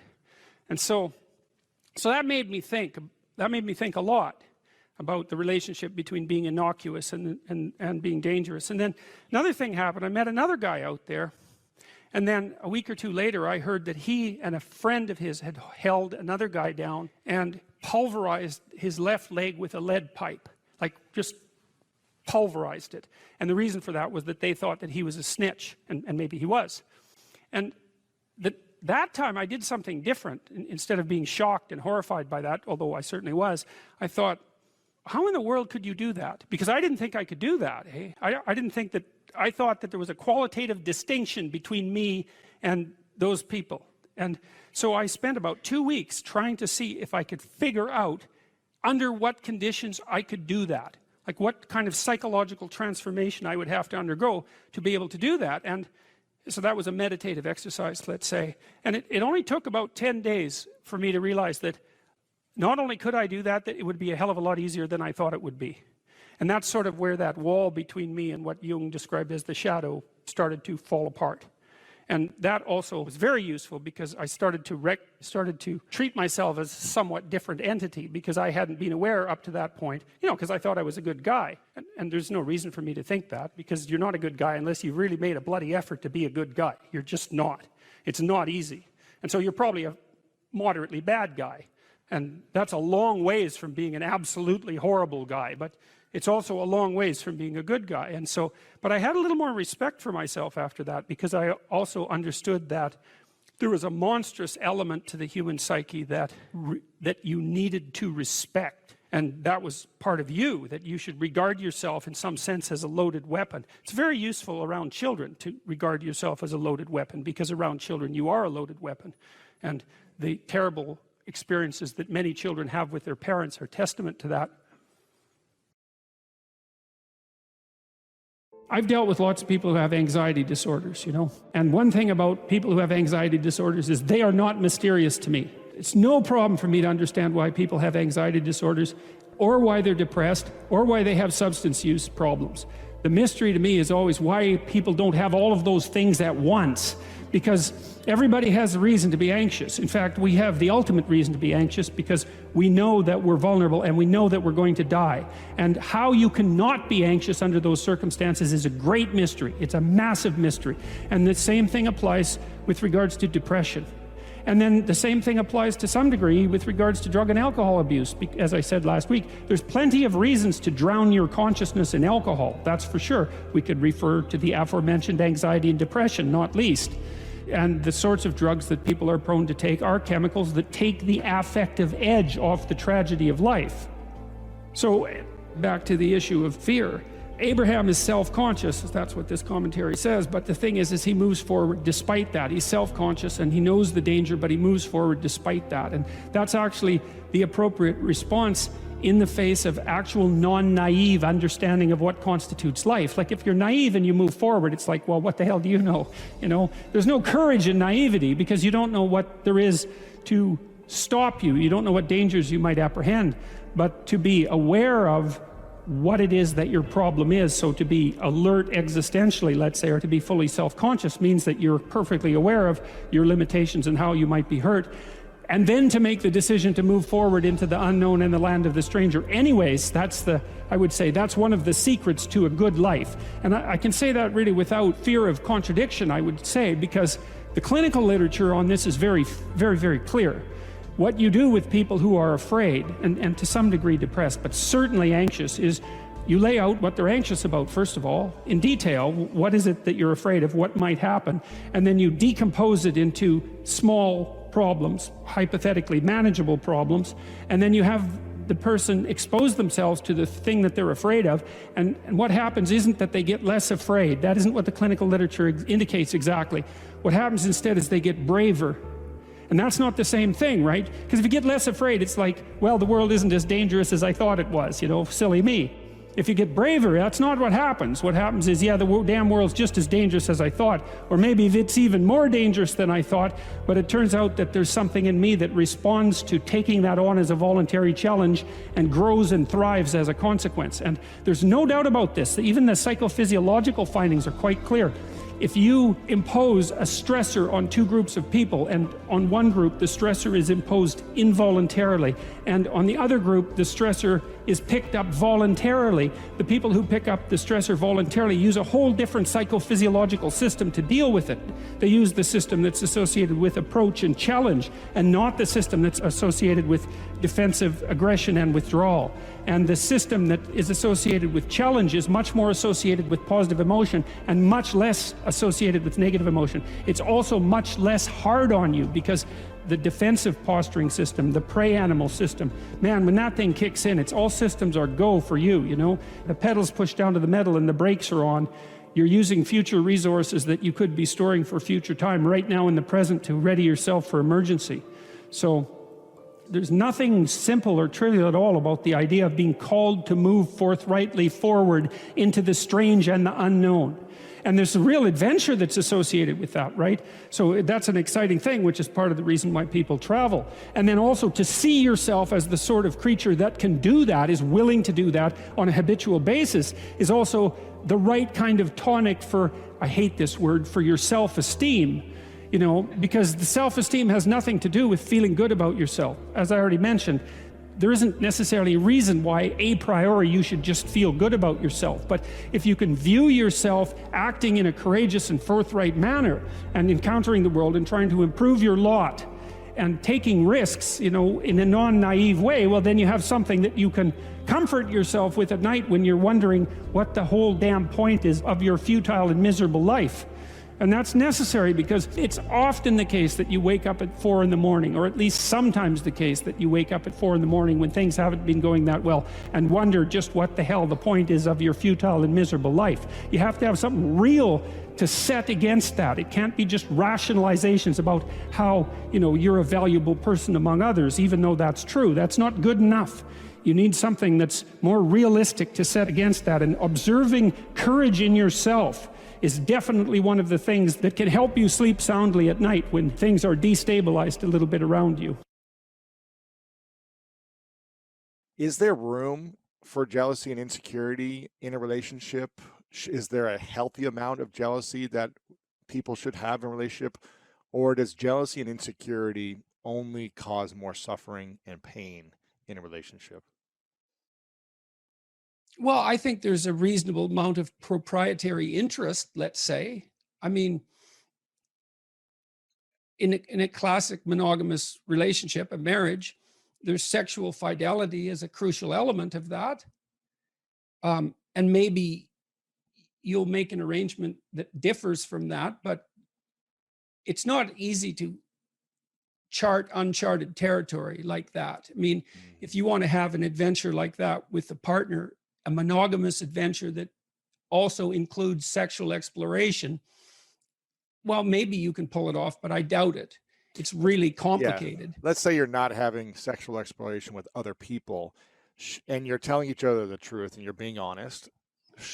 Is there room to be jealous or insecure in that relationship?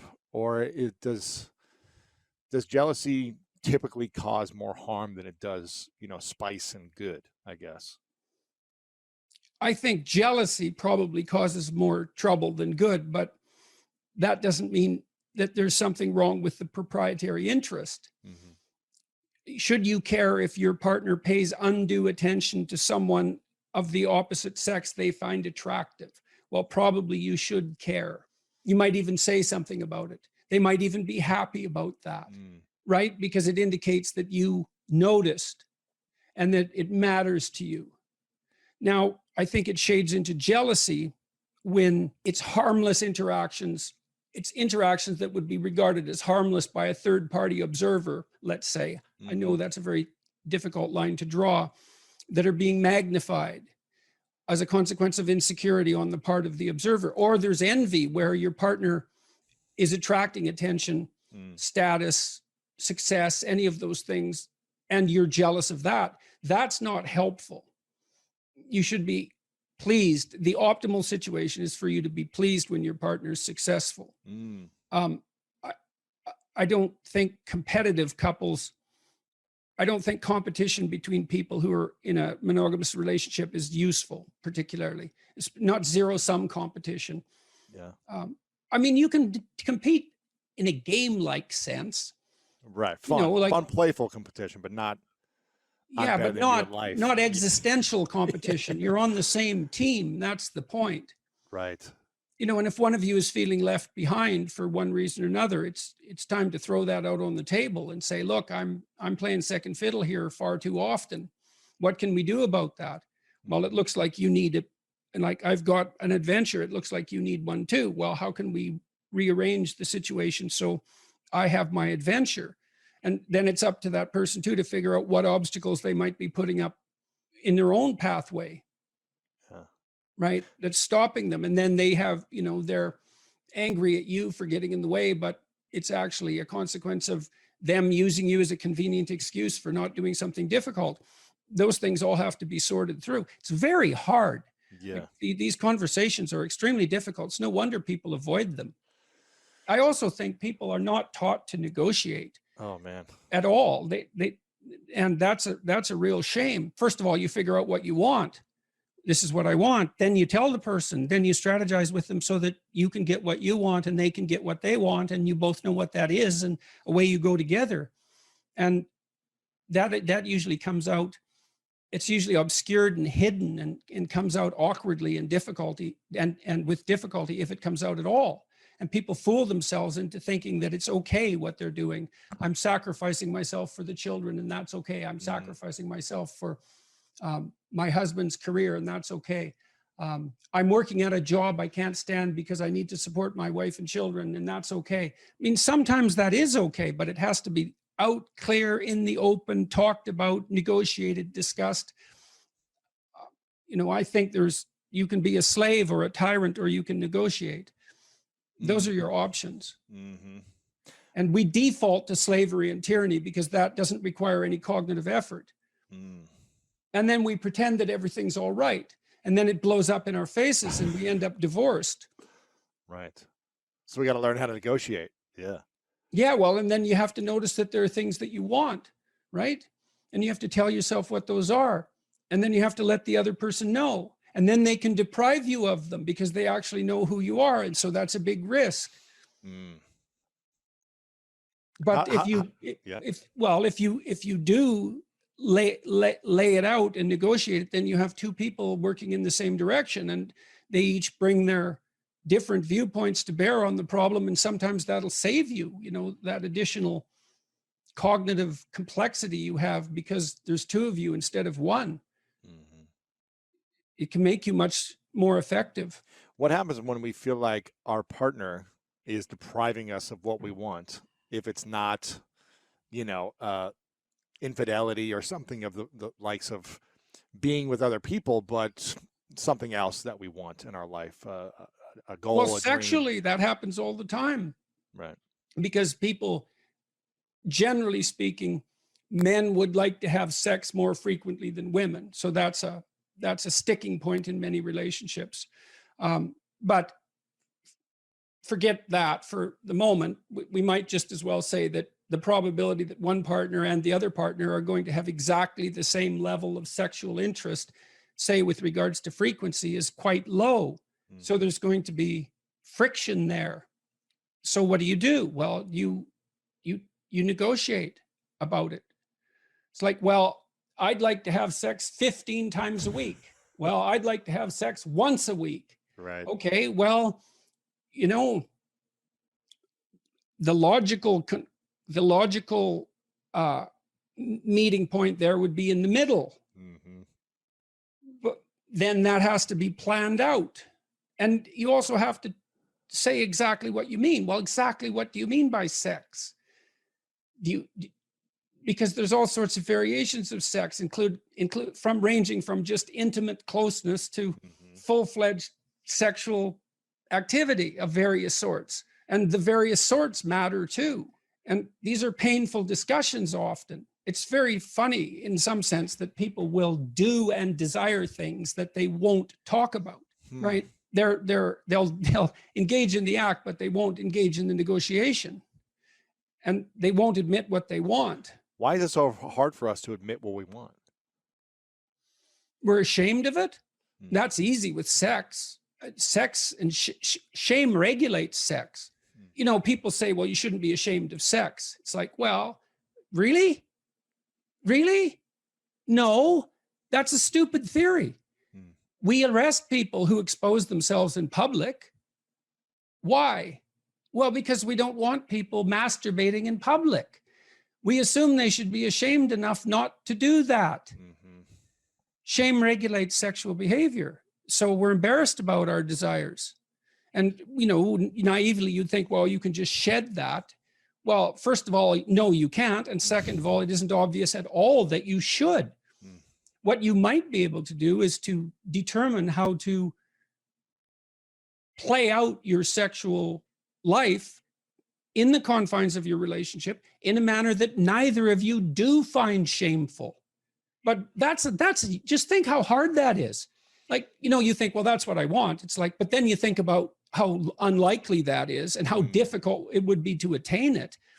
You could say that if that ever happens to you in your life once, you're lucky, that it's perfect. Now, I think that's pessimistic, because I believe that solutions to that problem can be negotiated, but it's not. It's what everyone wants, but it's an extraordinarily difficult thing to bring about. So let's say you want the ideal romantic evening. Well, okay, what are you going to do about it? Are you going to put yourself in reasonable physical shape? So you're attractive? Are you going to make a playlist and put some time into it? Are you going to buy some candles? Are you going to buy something nice to wear? Are you going to wear it? Are you going to dare to wear it? That might be true for you and for your partner. Are they going to dare to wear it? Are you going to be smart enough, if they do wear it, to respond in a way that makes them feel confident and increases the probability that they'll do it again? Are you going to do whatever is necessary to make yourself physically attractive in that moment? Are you going to have the kids put away? Have you got the day-to-day aggravations with each other that are dragging you down and making you resentful under control, so that you actually do want to give your partner some pleasure? Like, these things are very hard, but they're not impossible, and they're worth it. But it's not surprising that people don't do it. And then the next, then there's the shame part too, as well. Okay, just exactly what is permissible or desirable, and when when are your kinks counterproductive? Exactly. We certainly can't have that discussion as a culture. On the one hand, we think, we're so split on this. On the one hand, we think any sexual misbehavior should be subject to the harshest of punishments, and everything goes and is acceptable. It's like, well, good luck having both of those ideas. Right. It's so interesting to me to watch this. There's just outrage, constant outrage about sexual misbehavior. And fair enough. Like, that doesn't surprise me. When you mean sexual misbehavior, you mean someone cheating or someone having an affair, or what sexual misbehavior? Yes, or unwanted sexual attention or sexual harassment. And I'm not saying these things don't happen, or that they're not nefarious and awful. Obviously they are. It's no wonder that happens. But at the same time, we also are obsessed with the notion that any sexual interest of any sort whatsoever, with the possible exception of sexual interest in children, is absolutely laudable. Well, sorry, you can't have both of those things. Right.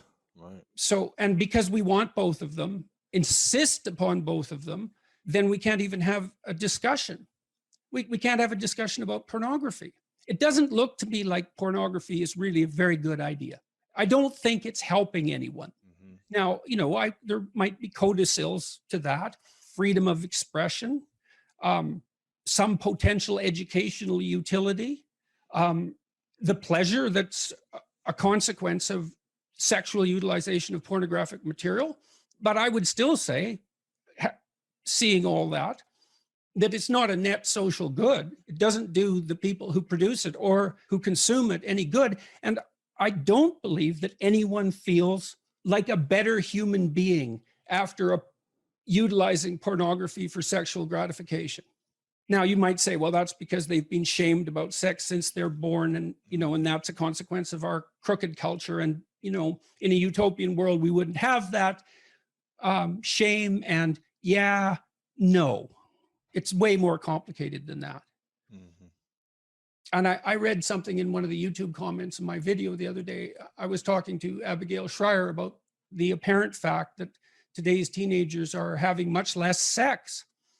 One person commented that there's the shame that men feel when sex is a spectator sport rather than a participatory act. And then you think, well, the mere fact that you're watching two other people one of whom isn't you having sex instead of having sex really implies something either about your, it implies something about your desirability.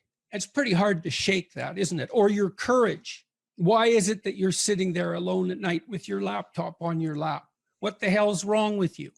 Well, nothing. It's just we should dispense with sexual shame. It's like, no, probably not. That's probably not the answer.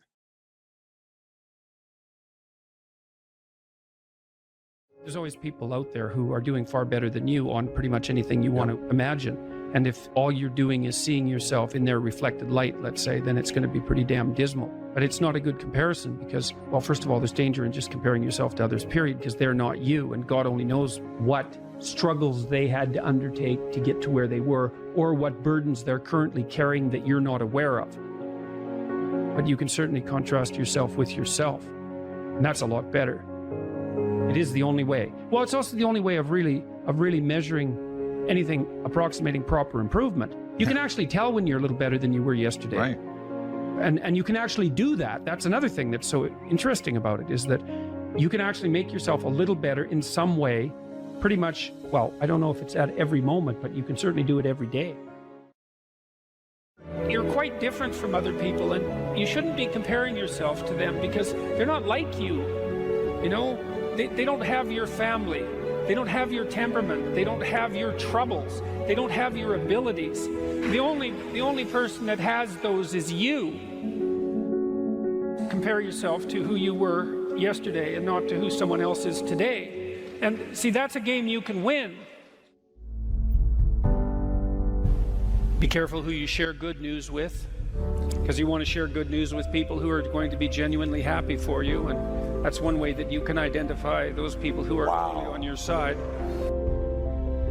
Be careful who you share bad news with, because that's equally tricky. You know, you want someone who will listen to you when you're having trouble and allow you your grief, especially if it's a consequence of something tragic, and who won't try to one-up you, you know, because often when you're talking to people, they'll be thinking about what they have to say that's worse, and that's not helpful if you need a listening ear.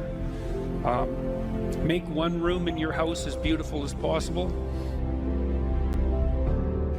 I talked a lot already about the necessity of cleaning your room, which is, you know, in some sense a foolish piece of advice because it seems so obvious, but it's not obvious at all. And you'll find if you try it, especially if you're in a household that's not very functional, that you'll encounter obstacles that you couldn't imagine existed while you're trying to put your life in order. And you can take your surroundings beyond order and move towards beauty, and that's unbelievably useful.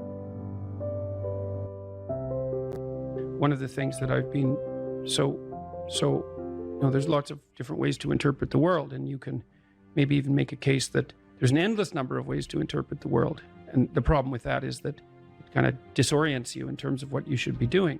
But just because there's a very large number of ways to interpret the world doesn't mean there's a very large number of productive, meaningful, and sustainable ways to interpret the world. And one of the things you do have to do is figure out how you can conduct yourself today so that you don't upset the apple cart in a week or a month or a year. And so, you know, what you do in some sense psychologically is you admit to yourself that your current frame of reference is faulty. Mm-hmm. And then you start opening the door to a different kind of thinking, which is more creative thinking. It's more lateral thinking. You think, well, I'm wrong, but that's not necessarily a problem because I could be right if I thought some other way. Well, you know, that's great. Often it works. Yeah. And there's almost no end to the utility of trying to figure out which ways that you're wrong. Yeah. Because there's lots of them. And every time you discover one, then you don't have to be quite so wrong anymore. That's a really good deal. Yeah. It's from the uphill climb that we derive our value, and I mean this technically. So almost all the positive emotion we feel, especially the emotion that fills us with enthusiasm, and that's experienced in relationship to a goal. And so in some sense, you want a goal that you can never attain. So you can always move closer to the goal that recedes as you move towards it. You think, well, that's frustrating. It's like Sisyphus pushing the rock uphill. But it's not, because as you pursue that goal, you put yourself together and your life does get better and richer and more abundant. And that's why the highest levels of virtue and goal are in some sense transcendent. You want them to be above everything you're doing so you can continually move towards something that's more sublime and better. That's what you are. You're here to live, not to sleep. And the problem with the vision of Mai Tais on the beach is that, well, first of all, that's a vision of drug-induced unconsciousness. Second, it's only going to work for about a week. Third, you're going to be a laughingstock in a month and depressed and aimless and goalless. It's no, that's not, it's, you want a horizon of ever expanding possibility. And so it does happen to people because they've staked their soul on the attainment of an instrumental goal. And it can be a pretty high order goal, but then you think, now I'm there, now what? Well, the answer can't be, well, I'm going to live in the lap of luxury and never have to leave the face. What do you want to be, a giant infant with a gold bottle? You never have to do anything but lay in your back and suck. It's like, you see the problem with that as a conceptualization. It's no, you want to be like an active warrior moving uphill with your sword in hand. And that's dynamic, that's exciting. Lay a disciplinary structure on yourself, get the chaos in check, and then you can move towards a state that's freer. It's discipline first. Like, look, if you're going to become a concert pianist, there's going to be several thousand hours of extraordinarily disciplined practice. That's the imposition of order on your potential, let's say. But what comes out of that is a much grander freedom. And so virtually every freedom that you have in life that's true freedom is purchased at the price of discipline. That it's not some casual self-help doctrine. It's that if you don't organize yourself properly, you'll pay for it, and in a big way, and so will the people around you. And I would say, start where you can start. You know, if something announces itself to you as in need of repair, that you could repair, then, hey, fix it. You fix 100 things like that, your life will be a lot different. Now, I often tell people too, fix the things you repeat every day, because people tend to think of those as trivial. You get up, you brush your teeth, you have your breakfast, you know, you have your routines that you go through every day. Well, those probably constitute 50% of your life. And people think, well, they're mundane, I don't need to pay attention to them. It's like, no, that's exactly wrong. The things you do every day, those are the most important things you do, hands down. People are afraid of the truth because often if you reveal it, it causes conflict in the moment. Telling the truth is definitely an adventure. Seeking for sure, but also telling. Another way of going about it is to just say what you think and see what happens. That's an adventure because you don't know what the outcome is going to be. So look, there's this old idea that it's necessary to have faith in the truth. And so here's a way of thinking about that. Someone asks you a question and you might think, well, here's the outcome I want, and so here's how I'm going to answer that question. So that's one way of approaching it. But another way of approaching it is, you ask me a question, I'm going to think about the answer, and I'm just going to tell you what I think. And it doesn't matter what the outcome is, because I'm willing to see what the outcome will be, predicated on the idea that there isn't a better outcome than the one that truth produces. Even if it's harsh and terrible in the short term, and sometimes it is, it's like there isn't a better way of doing it. Now, you might say, well, how do you know that? And the answer is, well, I don't know that. That's why it's an article of faith, because I believe, and I believe this deeply, the being that you produce as a consequence of telling the truth is good, by definition, even though it's harsh and often uncomfortable, because you get in trouble. One of the things that I've really learned recently, or learned to articulate better, is that there's a very tight relationship between aspiration and responsibility. The first question might be, do you need to aspire to something? And the answer is, well, yes, because you have to do something. If you just sit there, you'll die. You can't just sit there. You have to go act out in the world. Okay, so act towards what? Well, that's whatever your aspiration is. You have to have an aim. Okay, well, what should the aim be? Well, it should be something worth doing, let's say. Why do something that you don't feel is worth doing? What do you think's worth doing? Well, if you watch other people and you judge when they're doing something worthwhile, you usually judge them positively if you see that they're taking responsibility, at least for themselves. What, do you want to be completely useless so other people have to take care of you? That's pretty pathetic. And maybe you could get your act together so you're taking care of yourself and your family. And maybe you could even do better than that and take care of yourself and your family and your community. Well, good for you. That's responsibility, and that's an aim.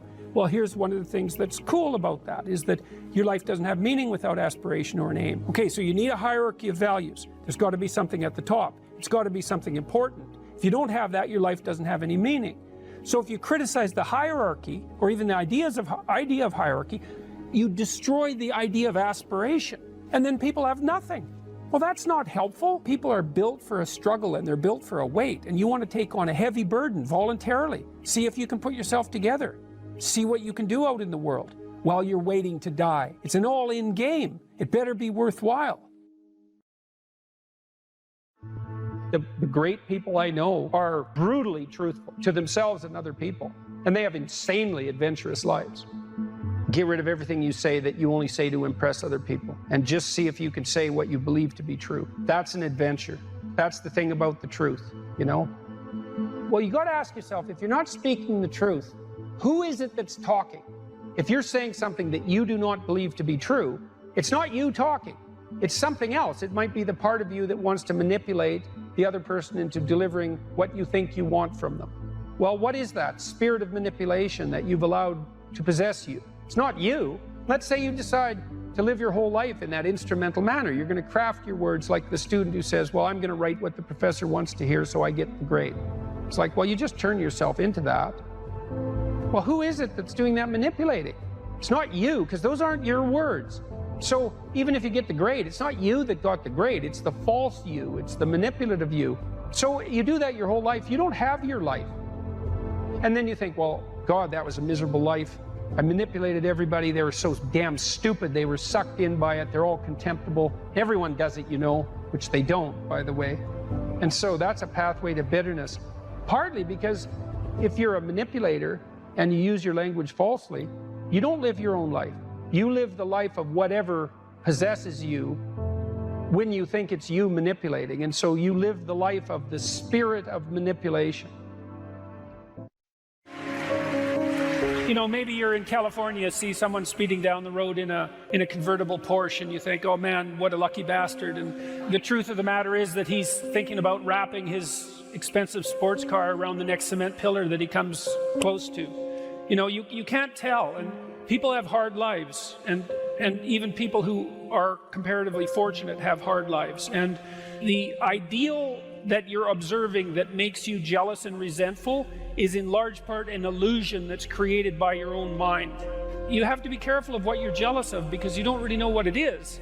And then the other thing that's kind of useful is to understand you're quite different from other people, and you shouldn't be comparing yourself to them because they're not like you. They don't have your family. They don't have your temperament. They don't have your troubles. They don't have your abilities. The only person that has those is you.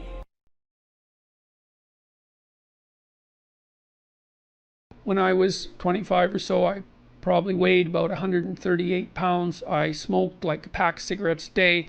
I drank tremendous amount of alcohol. I was from northern Alberta, this rough little town up in northern Alberta called Fairview, and you know, there were long winters there, and my friends were heavy drinkers, and most of them dropped out of school by the time they were 15 or 16, went off to work on the oil rigs, and you know, it was a rough town, and we drank a lot. I started when I was 14, and you know, and so I had a lot of bad habits, let's say, and things that were, and I wasn't in great shape physically, and I was also still intellectually obsessed by, as I am now, and so that would have been in 85. But I decided around then, about 85, 84, something like that, maybe a little earlier, that I was really going to try to get my act together, and so I started doing that. First of all, I quit smoking. Well, that took a long time because I eventually had to quit drinking too in order to quit smoking, and I started working out, started playing sports, which I'd never done. I was a small kid. I'd been skipped a grade, and I was a small for my age, so sports were never, especially team sports, were never really a domain of expertise for me. Although I skied and went trapping with my dad, went, you know, cross-country skiing and camping and all that. So, but when I went to graduate school, I started swimming. The first